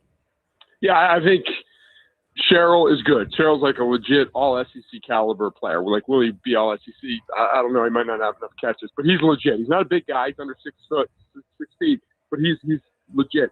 The thing with Corey Thomas, he's got a lot of ability. Can he get, what's his get off? As a wide receiver, can you get open? I think, he's going against he will be going against better competition. He's probably going against better competition in practice. I was out there one day last week or maybe Sunday, and he, like you'd expect, he made some good plays. He made some not so good plays. So I think Cole Adams, transfer from Alabama, kind of a slot guy. I think you'll see him utilized a lot. He's also going to be a punt returner there. So I would say their overall skill at the pass catching is down because you lose Eli Stowers and you lose Trey Richardson, who really closed the season with a flurry, a proven big play guy. Junior Sherrill's life was easier because Trey Richardson was on the other side. He's not there now. So I would say as a whole, the group's probably down a little bit from last year. Mitch Light is with us from The Athletic. We're talking college football with him. Mitch, I want to build on something you touched on for teams that are going to be in that 5-7, 7-5 range, right? That's going to encompass a lot of teams in the league. And I just think it's probably a tough sell for coaches to say, yeah, we were 5-7, but we had to play the extra the extra conference game, and we still had to play the Power 4 non-conference. We only had 2 games that we can sort of schedule wins. But that's going to affect everybody. That's what they chose to do. I'm curious about a team that might go 9-3 with a really brutal schedule and trying to sneak into, say, that last playoff spot versus a team that might be 11-1. Let's take a team that was on that bubble last year in Notre Dame. Notre Dame, if you look at their schedule, if they don't go 11-1, they're having they should go at least 11-1 in my mind, right? Maybe lose 2, and if they lose 2, I don't think their schedule is going to get them in. I'm wondering about the committee as they evolve, evaluating strength of schedule as a metric. Yeah, I would hope so, and even more so, I guess we're a few years into the super conferences. Like I use the term, not created equally. Definitely not all 9-3s are created equally, even in the same league. So clearly a 9-3, a Notre Dame 9-3 or 10-2 versus an SEC 9-3 or 10-2 or Big Ten, depending on who you play. Like Indiana's schedule is a lot more difficult this year than it's been the last 2 years. But like I'm looking at a team like Texas this year. They play Ohio State, they play at Tennessee, they play Oklahoma, they play an improved Florida, they play Ole Miss, they play at LSU, they play at Texas A&M. You compare that to what Notre Dame has to play, it's night and day. So Texas is one of those teams that you say a 9-3 could get them in. Now, it's fun to talk about this time of year. 9-3 will get you in or won't get you in. Well, Texas had a not as difficult but still difficult schedule with 9-3. They went 9-3 last year, but they lost to a bad Florida team. You cannot – it's something basketball. You cannot give the committee a reason not to include you. So you can't just sit here and say, we've got a tough schedule. As long as we go 9-3, we'll be okay. You can't afford those bad losses either. But, there's so many teams in the league. There's so many different variances in schedules that it's going to be – you just got to – and we're talking now, Willie, like that's a tough schedule. We don't know if it's a tough schedule because we don't really know how all these teams are going to be, even more so now than in years past. That is for sure. So here's another one that's hard to answer, Mitch. Because Derek hit you with a lot of Vanderbilt questions. So I'm going to hit you with one on 2 other teams in the league. Auburn and Florida both have new coaches, a lot of new guys, and a tradition of, having resources and having some talent. Who do you think is the more dangerous team right now as you look, Florida or Auburn? Well, they're similar in that both new coaches have brought a quarterback. In Auburn's case, brought the quarterback with him, where Florida brings a quarterback from Georgia Tech with its offensive coordinator. So they both have new quarterbacks, but they both have quarterbacks familiar with their system. I like Florida a lot more this year than Auburn. I think they were pretty talented last year. I just think the weight of the hot seat for years just kind of they crumbled under. And obviously DJ Lagway did not pan out. He's hurt some. But I really like their quarterback, Aaron Philo. If you saw him at Georgia Tech. Now, it's a lot easier to be the backup quarterback, but when he had to play, when Haynes King was hurt, he was effective. He was a big play guy in the pass game and the run game. Jordan Baugh is one of the best running backs in the country. They're loaded at wide receiver. I think this Florida team is really, really talented. So I wouldn't be surprised if this team made the playoffs. Where Auburn, I just think the goal is – now, I don't want to contradict myself because Auburn was – you look at their losses last year. They went 1-7 in the league. They lose by 7 to Oklahoma. Wasn't that the game that kind of got screwed on some weird officiating? The weird substitution, yes. Yeah. They lose by 6 at Texas A&M. They lose by 10 to Georgia in weird officiating, right? Before half, the touchdown, no touchdown play. They lose by in overtime to Missouri. They lose by 7 to Kentucky, and they lose the overtime game to Vanderbilt, and by 7 to Alabama. I'm not making excuses for that team, Hugh Freeze and the interim staff, but that was a pretty good 1-7 team. And Alex Golesh comes in, and Byron Brown is a really productive quarterback. The interesting thing about him, he rushed for 1,000 yards last year and threw for a ton. He's got a really weird throwing motion. It's not conventional, and a lot of people say, it's not going to work in the SEC. Well, he's been productive in college football, so that's something to monitor there. So they're going to be exciting on offense, but they got hit in the portal. Florida managed to keep more of its better players in the portal than Auburn did.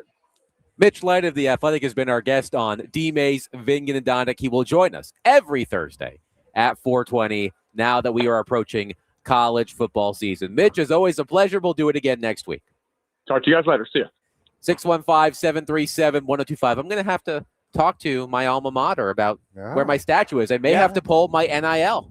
Cease and desist letter coming your way. They put it inside. They know you don't like the hot weather. It's in a walk-in freezer somewhere in the dining hall. 615-737-1025. Willy, Donick, Derek Mason, Adam Vingan, 1025 The Game.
DMase, Vingan, and Donick, 1025 The Game. Willy, Donick, Derek Mason, Adam Vingan here with you. Some My Chemical Romance in case you're going to the concert tonight at Nissan Stadium. The usual tenants at Nissan Stadium, the Tennessee Titans, are out west to play their preseason opener against the San Francisco 49ers tonight at 8 p.m. Central. Turron Davenport, ESPN NFL Nation Titans reporter, will join us at the top of the hour to break it all down for us. but we've got a lot of reaction to our Jaden Daniels conversation, 615-737-1025. It actually crossed my timeline during the break, courtesy of Trey Wallace, national college sports reporter of Fox. He says, quote, well, looks as though LSU is no longer selling any Jaden Daniels jerseys on the team website.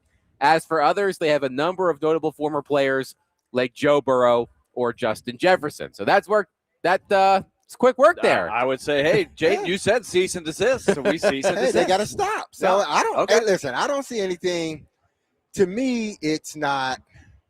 It's one guy saying, "Hey, listen, I was told one thing," and then the university saying, "Well, this kid was told something else," and the kids at university, so is that LSU? So they're gonna cow to the kid. They're gonna, hey, we're gonna get a kid the number he wants because they don't want him to leave. So I get it. So Daniels got what he wanted, and LSU got what they wanted. Let's rewind this back, Adam, just for people that might just be new to this, Mm-hmm. and also so I can make sure I understand. Yes. The cease and desist letter basically saying, do not use my name, image, and likeness. Correct. It doesn't get into a lot of detail as to why, right? We're all kind of left to wonder. I think Why? we know why. Well, we think we know why, but So- I don't know all the details. Uh-huh. I know it has to do with the number 5. Yes. I'm reading. But he doesn't say that in the letter, does he? I do not have the actual letter from Daniel's attorney in front of me. I'm reading from the original report from ESPN.com. An attorney representing Daniels has informed LSU that it can no longer use his name, image, and likeness. At the center of the dispute, according to a statement from Daniels' spokesperson to ESPN, is that the Tigers are allowing Pickett to wear the number 5 jersey that Daniels wore when he became LSU's 3rd Heisman winner in 2023. So I guess It's still speculative, right? Yes. The way that's written. sounds like it. I can pull up the actual letter. So it's that's what I would think in all of the reporting that's been done on this. This has taken the SEC nation like a firestorm here. That somebody would say, hey, he was wrong because he was promised X and they are completely turned their back on him. If it's just I think they should retire my number, and they gave out the number to a new guy. If you just soar about that, I would like to hear more of Jaden Daniels talk about it, but instead he gives I'm just focused on playing for Washington. I got people working on that, which leaves you more going, what is going on here? Craig says, I don't think you can ask for them not to use your number unless they built a statue of you. And especially in college, there aren't a whole bunch of numbers. Jaden Daniels should concentrate on figuring out NFL defenses. He is the poster child right now of someone who has never been told no. Another texter How says, is he the poster child for someone that's never been told no? I don't get that. we'll get back to that. I think there's an assumption that a lot of these players who make a lot of money in Yes. college, unlike the generation before, have been coddled their whole lives, right? Yes. They've been the Yep. high recruits. They get never told no. They start getting paid maybe in high school. Now they get paid a lot in college. I'm sure there's a perception. Whether that's true individually of Daniels or not, I'm sure he just gets lumped in with everybody, else. Another texter says, this is just another example of how this current college athletic environment has promoted selfishness instead of camaraderie and love for the university. You know about Willy Donick.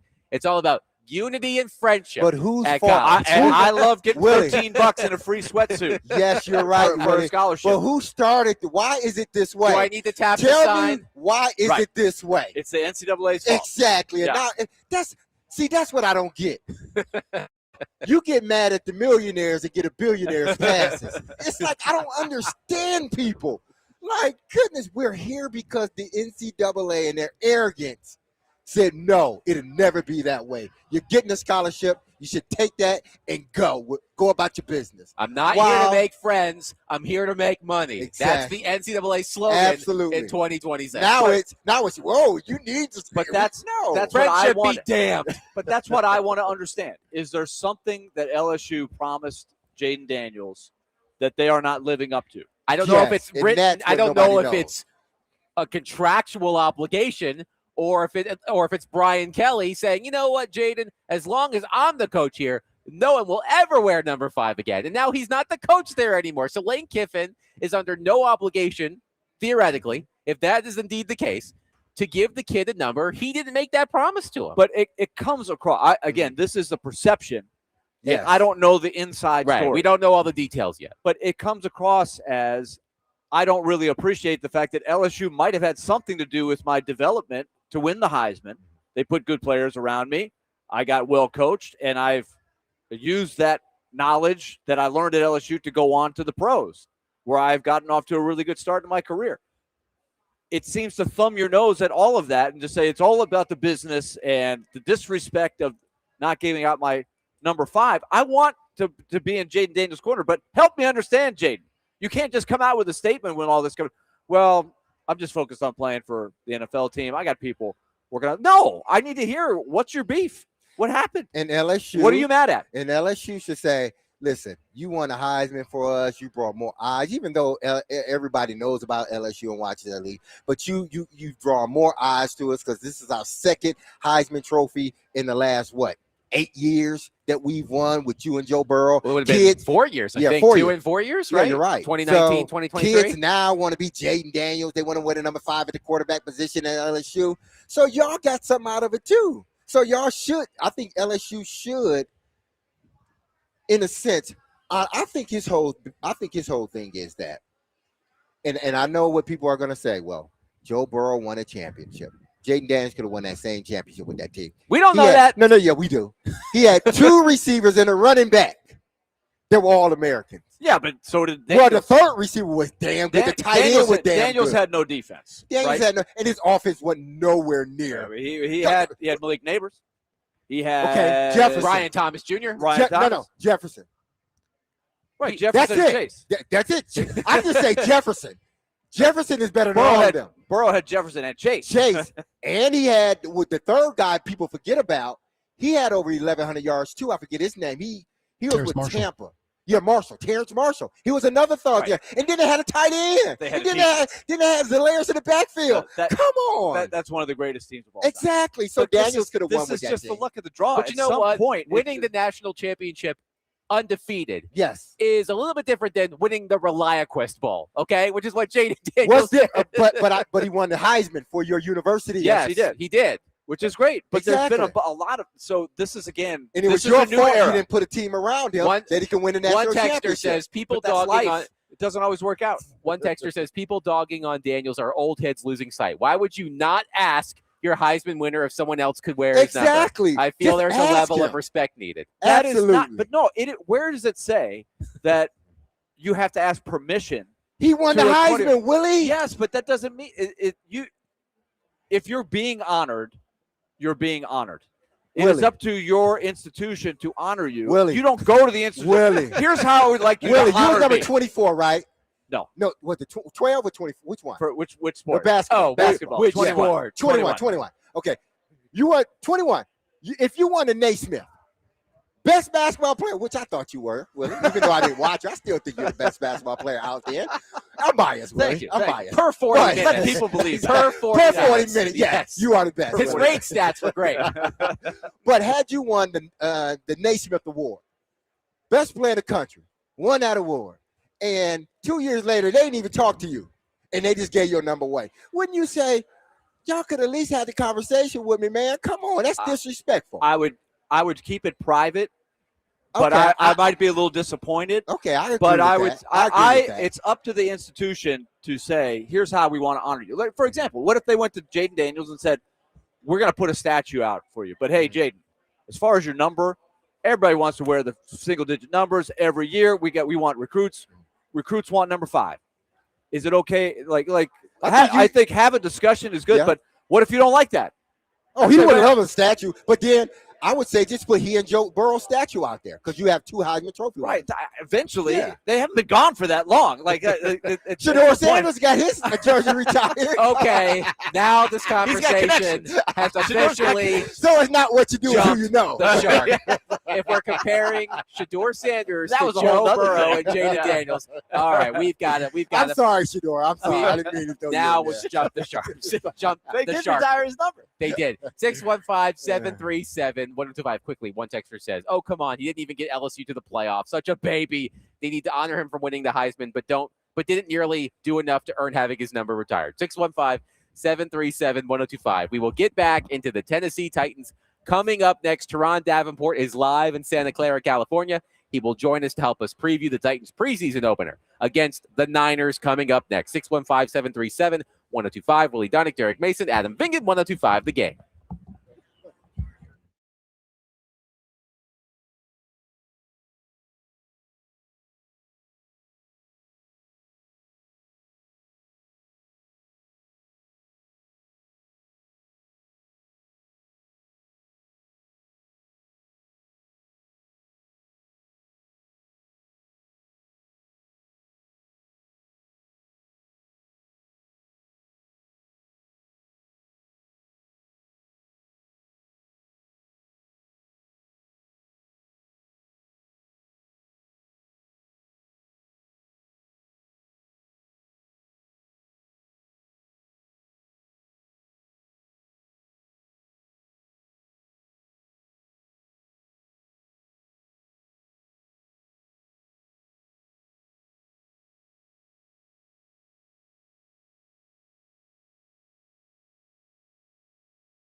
DMase, Vingan, and Donick, 102.5. The Game, Willy Donick, Derek Mason, Adam Vingan, and Connor Newt here with you. We are live at First Horizon Park.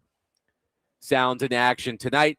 Also in action tonight, the Tennessee Titans playing their preseason opener against the San Francisco 49ers. So let's go to our phone line, driven by Wilson County, Hyundai.com, and welcome in live from Santa Clara, Turron Davenport, ESPN, NFL Nation, Titans reporter. Hello, TD. How are you? Hey, how's it going, fellas? Sorry about the background noise there. They got the loudspeaker to work on some of the stuff that they do. So sorry about that. That's all right. We will power through. So, Turron, let's start generally. What will you be focusing on most during the Titans preseason opener tonight? I think the main thing to look at is just like how effective and efficient they are as far as executing. Specifically on offense, you want to see just getting in and out of the huddle, Cam Ward going through his progressions and all that stuff. You want to see how you can connect also, right? You know, with Wandale Robinson, Cornell Tate, obviously, you know, new weapons for him. And then in addition to that, man, I feel bad speaking about the national anthem playing, but you know, guess we got to do what we got to do. But yeah, you want to see the defense too, that D line. You want to see how that front is able to, you know, get after it too. Turron, we had Nick Suss of the Tennessean on the program the other day. He, like you, was out there for the joint practices between the Niners and the Titans, and he came away feeling concerned about the state of the secondary. He said Amani Hooker, Cordell Flott, and Alontae Taylor specifically did not have their best stuff in practice. Do you share his concern? Yeah, they had their share of struggles. I didn't watch the defense extensively, but what I did see, I saw some, especially like low red zone, there were some struggles that they had there. So I think that's something that they're going to have to fix. But, I mean, maybe, you know, this pass rush could get better to help them that way. But, you know, for the most part, you know, when I peeked over there, DeMarcus Robinson, you know, was having his way with a couple of them. So it wasn't pretty. Just a little bit that I saw. Turron, the offensive line, of course, will be a big focus for a lot of people watching the game tonight. Give us the latest on the battle for the right guard position between Volson, Slater, and Carmona. Who do you think is the leader in the clubhouse, and has Carmona made things really interesting for the Titans? Yeah, Carmona has made things very, very interesting for the Titans at that right guard spot. You know, 5th round pick. If you look at him, like, he matches the temperament that they want. He matches the, you know, the mindset, the physicality, the toughness, the nastiness. He could, you know, get everything down as far as the plays and stuff. He could be the starter, right? And you look at him, he's, you know, gotten a lot of early reps with Cam Ward in that group, you know, over the last 3 days. And, you know, at the back end of that, you got Jackson Slater, who was the direct competitor, you know, with Cordell Volson for that job. And Slater was taking snaps at center with Andre James taking snaps at right guard. So I think when you look at it, you know, these two guys at the back end, it's almost like they're trying to work their way into, you know, showing more versatility to stick around, not in the starter role, but just on the roster period. I guess the question that everybody wants to know, TD, since you're down over in San Francisco, have you gotten stronger, man? I know y'all about a substation, but are you getting some superhuman strength while you're out there, man? You feel a little bit more energized? Yeah. Hey, listen. Did you see my the interview with Cornell Tate? I mean, it's hard to tell which one was the NFL receiver. I might have not known. I'd have said me. You know what I mean? I was a little more sturdy looking. Oh man, I know that's been a big talk down there, and it's made its rounds, obviously. And that's not, I was just tongue in cheek. That's not what I want to ask you about. But how do you think they go about using the running backs tonight? Obviously, we know Pollard and Tajay Spears are going to get their carries, but you, Tajay, we've experienced Tajay playing in preseason and then getting hurt. You don't want that to happen this year. I'm sure he doesn't either. So how do you think they use the guys that are behind them, Singleton, Carter, those guys? Yeah, good question. I think you'll see a heavy dose of Carter, Singleton, and Chestnut. You know, Julius Chestnut is aiming for the all-time record for preseason rushing yards. You know, as many carries as he always gets in August. So you have that. I would say this, watching them, because I watched the offense, those guys, they got most of the action, after Spears and Pollard. You know what I mean? It was mostly Carter, Chestnut, and Nicholas Singleton. Khalil Mullins was actually in regular clothes. I don't know that he's gonna play today, because he didn't practice. Also, the cornerbacks, TDs. How do you think? Going into the game, obviously, the practice the other day wasn't good for those guys. But going into the game, what are you expecting from them in particular? Yeah, I don't know if Flat plays, because they had him. They held him out at the end of practice because he had some bruising. So I don't know if he plays. I would expect to see a heavy deal. Mario Goodrich, the guy they signed out of the UFL, Michael Robinson had a solid practice. I peeked over and did see him get an interception. So I would say those guys. Najee Johnson got one too. So I feel like to say you'll probably see more of the reserve guys. That group that I mentioned. Josh Williams, he's been in the yellow jersey. He has the pec situation that he's still working through, but I would imagine he gets some action today too. Turron Davenport is with us. The Titans opener is tonight for the preseason against the 49ers. So Turron, I got my eye on the young edge rushers, Oladejo and Falk. How do you think they could be utilized tonight? I would love to see, in a perfect world, them get a chance to get after the quarterback, some one-on-ones, just to see if they can showcase some of the talents that, some of the tools that we know that they have physically. Yeah, I mean, that's exactly what you want to see. You want to see those guys get after it. And it's ironic you say that because Bill Smart is coming out now, and he's the guy that's working with a lot of these young guys. So, I mean, look, I would expect to see Falk, work inside and outside. That's how they've been using them, at times in practice inside. But it's all about setting the edge and getting that get off, getting that push, get upfield. And for him, you got to keep the pad level low. So I think those guys will get a chance. They'll be in the rotation, especially like with Jacob Martin, probably not playing much, if at all, because he has the knee situation that he kind of tweaked during practice. So with him tweaking that knee, Falk went right in. He was the first guy in, in place of Martin. So you could get some early snaps from him. It seems like for the first time in a long time, we know who the return man is going to be. They've got a really good one in DK. Yeah. So that's going to be different than the last few seasons, trying to figure out who's going to be back there. But we were just, Derek and I were just at Vanderbilt's practice this morning talking about the whole concept of some of these star players in college go on. They've never played special teams in their life, but their job might be relying on being able to contribute as a special teams guy. Is there any guy, are there a couple guys that you have circled tonight that you want to see that? Some young players, like, can this guy help on special teams? Yeah, I think you look at, Anthony Hill Jr., you look at him.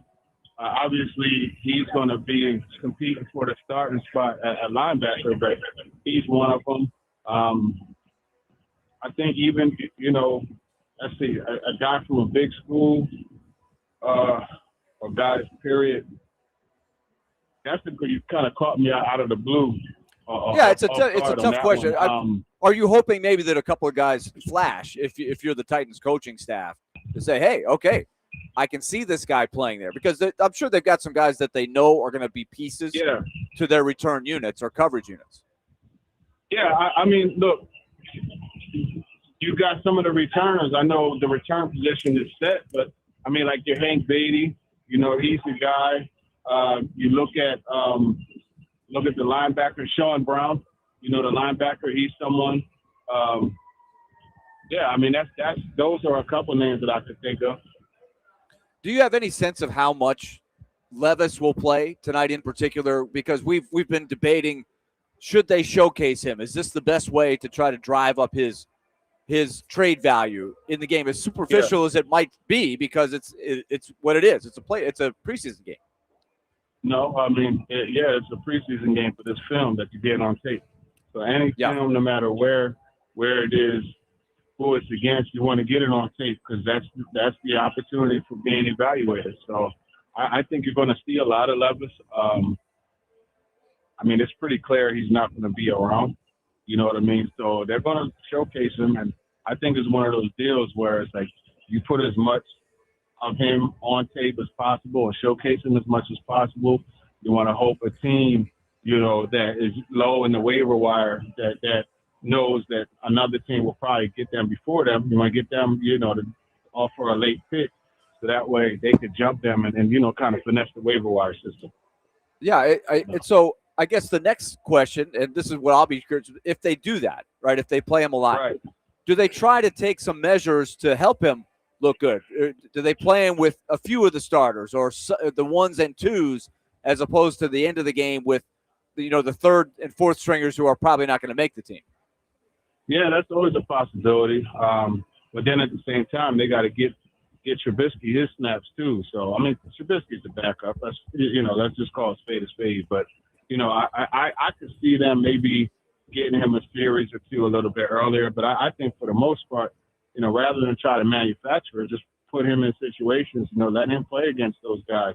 The third and fourth team on the opposite side. Let him play against them and go. The 49ers, from what I understand, are going to play many of their starters anyway. So, I mean, that is something to look at. And he's going against them. He'll get a chance to shine, and who knows what can happen. Turron Davenport has been our guest on DMase, Vingan, and Donick. He is presented each week by Bart Durham Injury Law. TD, as always, a pleasure. Enjoy the game. We look forward to your coverage. We'll talk next week. All right, for sure. Appreciate you guys. Take it easy. Yep. 615-737-1025. We'll get back into our opening question of the show. What will you be focusing on most during the Titans preseason opener at San Francisco? 615-737-1025. Kickoff scheduled for 8 p.m. Central Time, locally on News 2, nationally on NFL Network. Robert Saleh said on Tuesday that, quote, everyone's playing. The plan, I don't want to put a number on it, but it's not just a series. So the starters will play tonight. On the other hand, San Francisco starters probably won't play or certainly won't play. The Niners will be resting most of their starters. 615-737-1025. We'll get your reaction and continue to preview the Titans preseason opener. Coming up next, Willy Donick, Derek Mason, Adam Vingan, 1025 The Game.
DMase, Vingen and Donick, 102.5 The Game.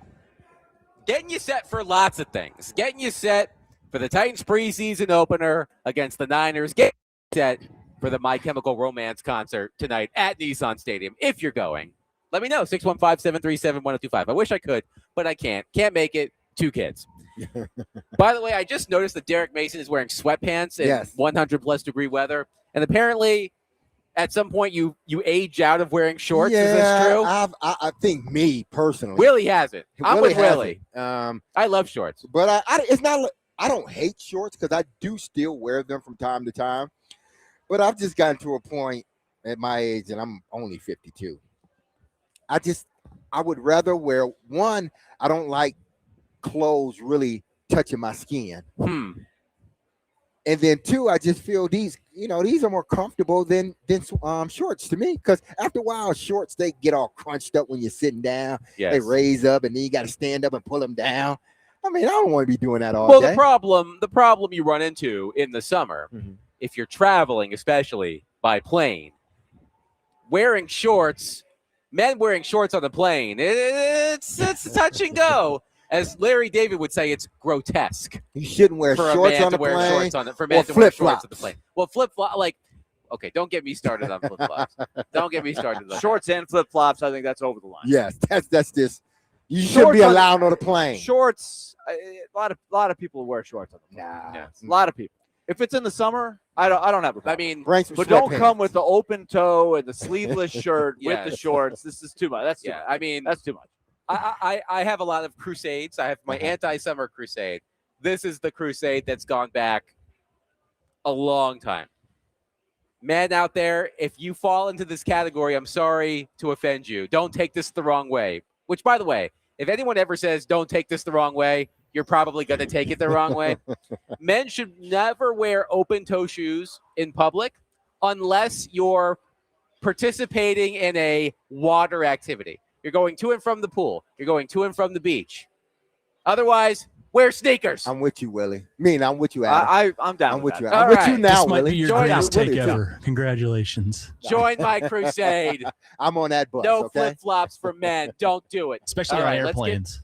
Especially on airplanes. Definitely not. Let's get back to the Tennessee Titans. Ryan in Florida says Levis needs to play a lot so they can trade him. And that is one thing I will be watching tonight. When Will Levis gets into the game, as Willie asked Turron Davenport, who's playing with Will Levis? Is he going to get some run with Eligaya Manor, Chim Dike, Gunnar Helm, maybe even a Carnell Tate appearance? I don't know. Who's he playing with? When's he playing? How long he's playing? Because let's face it, I understand what Levis was trying to do a couple of weeks ago when he said there aren't 32 quarterbacks in the NFL better than me. He's trying to project confidence. In a way, I can admire that.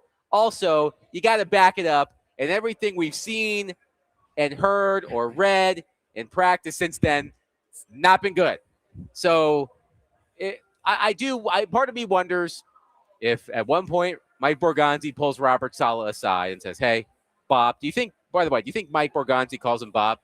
Does anybody call Robert Saleh Bob? Do you think? Probably not. Yeah. I don't know. He doesn't look like a Bob. No. He doesn't look like Does a he Bob. have one of the the hockey-ish nicknames like R-Sol? Or, you never know how they evolve. Sally. Sauls. Sally. Sauls. Yes. It's a good question. But do you think Mike Borgonzi may have said, hey, Bobby, yes. Hey, I don't know. Robert, do me Roberto. We'll work on it. Do me a favor. Play Will Levis just a little bit more than you maybe want to. And also give him some run with some good receivers and a couple of good offensive linemen. Just do it for me. What was our discussion yesterday? The executive point of view and the coach's point of view. Right. Sometimes they mesh. Sometimes they don't. And that's healthy. But you do have to make decisions like that. Are you focused on the executive side, which is we want to try to get an asset for a guy that we traded up to get in the second round. Now, maybe that doesn't weigh on Borgonzi as much as it would have if he were the GM that made that move. But still, I think you're always trying to manage your assets the best you can. And if you can do that in a game like this, then you do it. Now, here is, again, I will always stand by. You should never ever wager Mhm. on an NFL preseason game. If you do, you've got to ask yourself, do I need to have a self check here? Yes. But what is the line on this game? Knowing that the 49ers are not playing the starters and the Titans, who are not a good team, haven't been a good team, are playing the starters. Now, I believe the Titans are only favored in the regular season. I want to say twice. As of now, yeah. As of now, I believe they're favored in week 1 against the Jets, and I don't know when they play the Browns at home, but in that game, they're favored against the Browns. So it's rare to see Tennessee minus on any sort of sports book. What do you think the line is for tonight's game, gentlemen? Away, San Fran is not playing anyone, but it's still the Titans. I would say Titans by 3. Willie? Logically, I would say the Titans should be favored. And 3's in the neighborhood. I'll say 4.5. The Titans are favored by 6. Oh, By wow. 6. Almost a whole They must have really touchdown. been looking at that 7-2 record of the Titans the About last to be 3 8-2. preseasons. Yes, the Titans are favored by 6 tonight in the preseason. Wow. Getting back to Will Levis, I think for Will Levis, he should be encouraged by this one thing. Because last year, the receiving core wasn't good as a whole, especially the bottom half, because it was young. At least this year, you got some guys that prove they can play in this league, and DK and Alec. The bottom half of your receiving core is solid. We think they've upgraded that position tremendously based on last year. So at least he will have people that he can count on catching the ball. It's not like he's throwing to, Alec and DK when they were rookies. That would have been more difficult. But I think because those two guys got a year up under their belt and they're going to play, I'm sure they're going to play a lot. So Will Levis, I think what he can take out of it, at least I will be throwing to 2 NFL wide receivers. So that against a defense that full of backups, third stringers, 2s and eventually. 3s. Yeah. So that should work out in his favor. Should. So supposedly, right, the 49ers aren't even starting their backup quarterback. They're not even going to play Mac Jones. Oh. They are playing their third-string quarterback. And who is that? I don't know. Curtis Rourke. York. Chris Rourke. Was he the Indiana quarterback before Mendoza? Yes. Indeed. Oh, Yes. look at me with my college football knowledge. Yeah. There you go. Woo-hoo! You win the quiz. I Yes. did not know that. Yes. You got the man before. Yes. The man before the man. So no wonder they're favored by 6. They can't beat the 49ers with Chris Rourke playing quarterback. It's actually Curtis. So Curtis you Rourke. continue to disrespect. Josh, who earlier I in the, disrespect the Big Ten. yes, Josh, Here we go again, Willie. who earlier in the show texted us a text he meant for his significant other. Yeah. Says, "Thank you. Been waiting for y'all to tell me not to bet. I won 50 off of $5 last week, taking Titans and Raiders tonight." Okay. Let's see. I don't know what the Just line. check yourself. Yeah, Just check yourself. Yeah. Yes. That's all I ask. Pump the I brakes. can't tell you what to do. Think about it for 30 seconds. Herm Edwards, don't press send. Exactly. Don't press send. Yes, but I will be interested to see how much playing time Will Levis gets tonight, because I've maintained this all along. I don't think he's on the roster by the end of training camp. I think we see a trade similar to the one we saw a couple of years ago when the Titans traded Malik Willis to the Packers. Mhm. It happened in late August, right near the end of training camp. I at this point, if you can give Will Levis away, well, Malik Willis was what, a 7th round pick, right? It was Willis for a 7th or 6th or 7th round pick. Take it and go. I mean, But, yeah. but we can say about that situation is that at least for that time period, Malik Willis was showing some development. He was that whole offseason leading into camp. I even the remember him preseason games. having at least Yeah. one strong preseason. So game, he was showing that he for was whatever that's worth. developing within the system. Levis hasn't shown that. I mean, when he's gotten his opportunities, it just hadn't gone well for him. And this is after he said what he said on the podium. And listen, I agree with him from a skill set.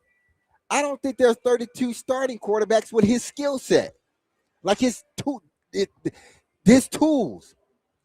But it's more than just being able to throw the ball 100 yards and be able to run through a brick wall.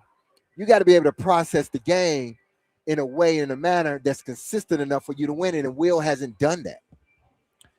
A lot of people are upset about my flip-flop take. Oh, wow. To clarify, because one texter asked, slides and socks are fine. I'm talking about flip-flops like you buy at a surf shop. I'm not talking about slides. I know it's cool for the kids to wear slides with the ankle socks. I see it all the time. I do that sometimes. I'm not in public very often, but Right. around the house or walking around. Yeah, I'm but not you ain't gonna do it on a something. plane. Not on the plane. Thank you. No, Yes. not on the plane.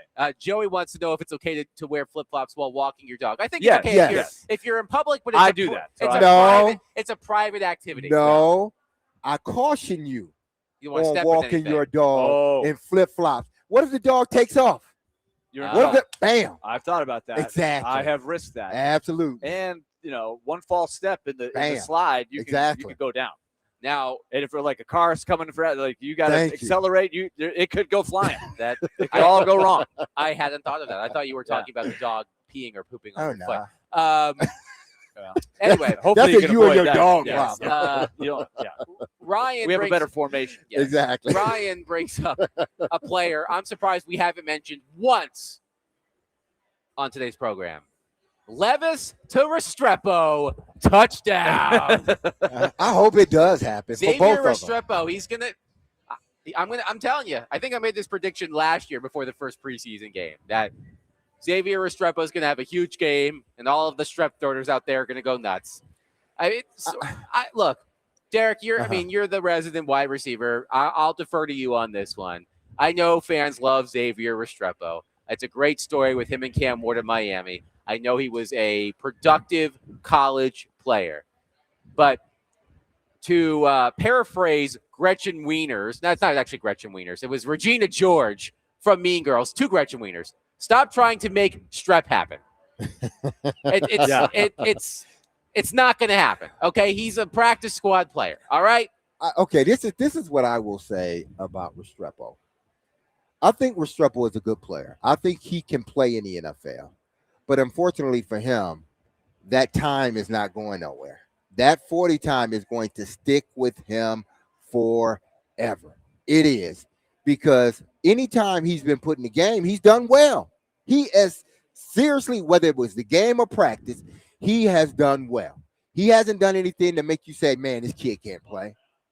So it's that time has him so pigeonholed that they don't even want to put him on special teams. He has to earn his spot through special teams. Do I think he can play receiver in this league? I do. I really believe he can play receiver in this league. But because he ran a 4.8 or 4.7, 4.8, people can't get over that. Why do you think he put out that 40 time at the beginning of the season? Because he knows that's the stigma, and it's not going anywhere. Just like fast guys, they're always going to be known for being fast. And slow guys in their time are always going to be known as slow guys, unless you're, a bigger frame guy or you're exceptional in some other areas. Carnell Tate had, by some accounts, a quote-unquote slow 40 time, but Carnell Tate can make up for it in many other ways. He's exceptional Yes. at catching a football. Yeah, Xavier Restrepo doesn't have that elite trait to make up for Exactly. the, well, he ran the slow 40, but Carnell Tate could make that argument, even though, look, I would die to run a 4.53 or whatever Carnell Tate ran, but I see your point. He But doesn't. it's he the can't, 40 yards, yeah. It's the 40-yard dash because you can't. After watching Restrepo in college, and then the little that he's gotten out there, whether it be in practice or in the regular season game, because he had to play last year, he did well. He did well in the game, and then they didn't play him no more on a team that was horrible. Like, just play the kid. Like, play him. Let him see what he can do. The team's horrible. He proved that he can make some plays. Put him back in. The Titans chose not to.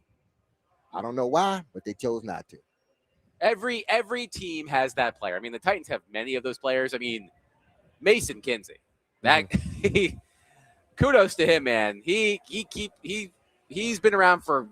He's the old reliable. He He's like the is. old shoe. Yeah. Yes, he's. You need him? He's there. Yes, Yeah. he'll He's get. not going far. He probably lives in one of these apartments right here. He's always on call. Didn't he like? We're down a guy. Call Mason. Didn't he he's a- randomly show up on? Anybody like, else pick him up? Nope. Didn't He's, he randomly? he's all right. Didn't he randomly go to like another team's practice squad for a minute? He and went then to came New back? England, didn't he? Yes. He went to New England and then came back. Can't Yes. keep him away. Can't No. keep Mason Kinsey away. Hey, you know But what? guys Good work like if you that- can get it. Yeah, Those- guys they have like their that. place. They Yeah, have they their have their plays. And again, And you got to be a guy that people like uh-huh. to keep getting that spot. If Those they don't are like you, they're not going to keep bringing you back. Mason Kinsey and Restrepo are the guys that you could put them in a game and they'll do so. They won't mess it up. Yeah. They'll just They're do going to something. give you what they got. Exactly. They give Yeah. it, and they may catch a few bags, but after the game, you're not thinking about them anymore. You're not. You're like, okay, is the other Can guy we- healthy enough right. now? Can we find play the him? guy better? Yeah. Exactly. Like is not Courtney, I don't want to say. Is Ridley healthy this week? Can we play him? Yeah, he's ready to go. But Restrepo caught a couple bags. Like, no. Is Ridley ready? Yeah. Yeah. All right, put Ridley in there. That's just how it is for guys like that. One texter says Restrepo gets looks because Ward leaves the pocket too early, and he's great at finding comeback opportunities. You're trying to talk yourself into Xavier Restrepo again. I'm not you. Oh yeah. Not you. The people out Uh-huh. there. Some of you out there. I just think Strep is just. I mean, he's a football player. I put him in the category of he's a football player. Is he your top end wide receiver? No. But if he can make your special teams, then he can sort of work his way into getting snaps here and there as a receiver. But he hasn't worked his way through special teams, and it's because of the 4.8 they can't put him at gunner. So it's just like that it's all about the 4.8. It's all about the 4.8. It's never good when someone asks, like, Willy Donick, how is he as a baseball player? Well, he's a baseball player. Like, right. He's out there with a glove and a hat and a bat on occasion. That's about it. No, but saying that guy's just a football player. That's a good term in the league. Like, All right. That guy, he just But put it him does out there. imply that you're not a huge, Exactly. freakish talent. Exactly. Yeah. He's just a football player. Yes. It's code. The code. Cody's he's a backup. Tough. I was always the tough, hard-nosed competitor. Yes. And you Okay. need guys like that on your team. You got to have that. But Yeah. they didn't say, this guy's an unbelievable athlete. He's gritty. Man, that Willie Donnelly, he sure He's is going to give great. you his best effort He's every gonna time. give it to you every night. He's gonna give you what he got. Never cheats in that bat. Never. Hustles. Always hustles. He may not get there, but he hustles. 615-737-1025. Titans versus Niners. 8 p.m. coverage start. I don't think the game's actually going to kick off at 8 p.m. Central. Locally on News 2, nationally on NFL Network. We'll continue to take your thoughts on the preseason opener. What will you be watching for tonight when the Titans take the field for the first time this preseason? 615-737-1025. We'll get to that reaction. We'll wrap up the show coming up next. Willy Donick, Derek Mason, Adam Vingan, 1025 The Game.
DMase, Vingan and Donick, 102.5. The Game. Willie Donick, Derek Mason, Adam Vingan here with you.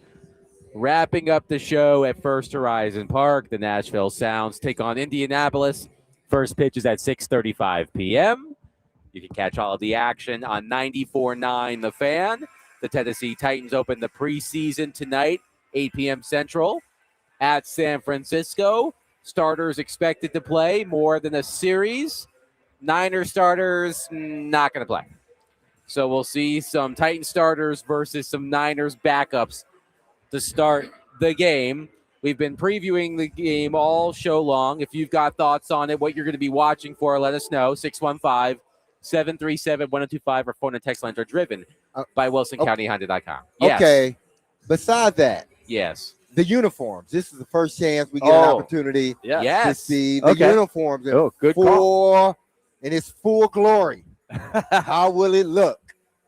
What is it? Is Do they it wear blue on top, Do they wear blue white pants helmets? on the road? I need don't to White know. jerseys, blue pants. I on the need road? to pull Is it up. white jersey, blue pants? I need to Okay. pull up. White tonight. jersey, blue pants. Yes. Okay. I need to pull up the Bridges report. Oh yeah, from the Jim Jim Wyatt. White. All white, jersey. all white, or are they going blue pants? It's Nah, blue they ain't pants. going with the storm Blue pants. Okay. Blue pants. So that's truly the Yeah. Earl Campbell Oilers. Yeah. That's what they did. Now, when you Dark guys, on top, the light on Tennessee the bottom. Oilers, you guys wore all white. You guys didn't I wear the love blue pants. the all white. Yeah. I didn't like the blue. I didn't like the blue pants. Period, because they fit a little different. They were Okay. more loose than the white ones were. But the white and white or the white pants with the blue top looked best. Okay. I thought. I just wish there was more Navy in it, but that ship has sailed. Yeah. So So I it could be on there. yeah. It could be more on the third, the alternate one. Yes. White jerseys, as Connor is there said. an alternate one? White year? jerseys, light blue breeches, and white socks. It may be. Is there Connor, some you know if there's rivalry a, thing or something that I've been reading about? that Connor, they're- help us out. Is there going to Yeah. be an alternate jersey? August 25th is the reveal.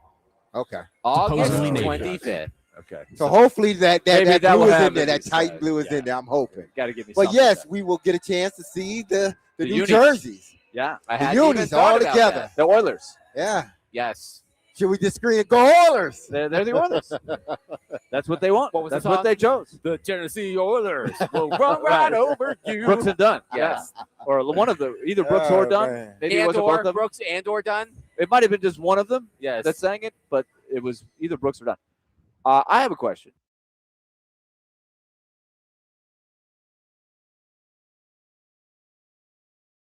Yeah. If the Titans lose and look bad, are people just going to freak out tomorrow? Yes. I Absolutely. mean, I know 100%. before I ask it, but Yes. can we just today say, please remember that this is the first preseason game? So if that happens, just tone it down a little Hey, bit. Willie, they hear you. Everybody hear you. Hang in there. The world's not going to end if they stink it up. Will it though? It's like that in the movie. It's like, okay, everybody be calm. It's a fire. Everybody can walk out accordingly, Yeah. one by one, and then somebody screams something and everybody start running.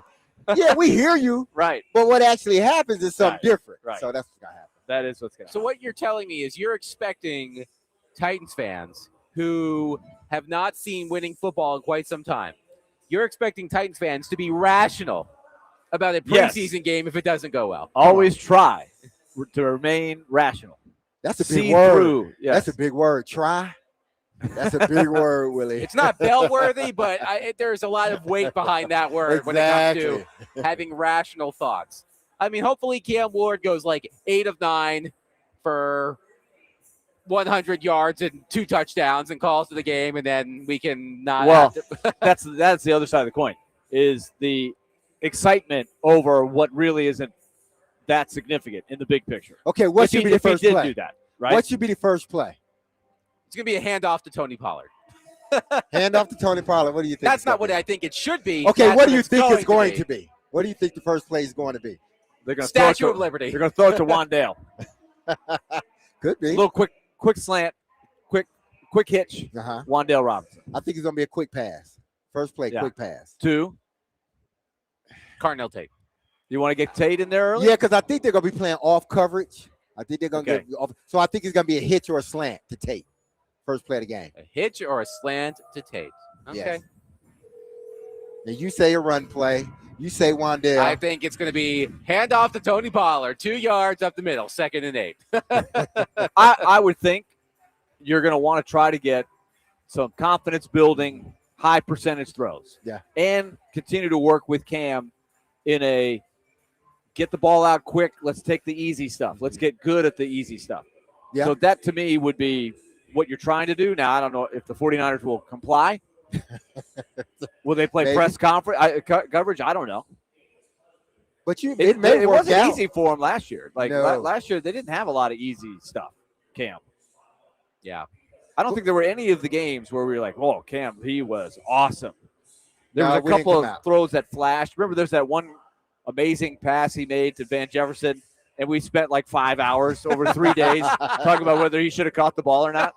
Yeah. Remember that? He should have caught it. Yes. But we're like, man, that should've thing was caught coming it. in at like 110 miles an hour. He should have caught Poor it. Van Yes. Jefferson. The guy's probably ears are still burning over that. He's with about 15 other former members of the Titans with the Washington Commanders right now, including Nicholas Petit-Frere. There we go. So, It was Yeah, awesome. but you may be How right. awesome would it be if they were playing Washington tonight with all those guys plus the Jaden Daniels story? It's a reunion. That would be some good drama.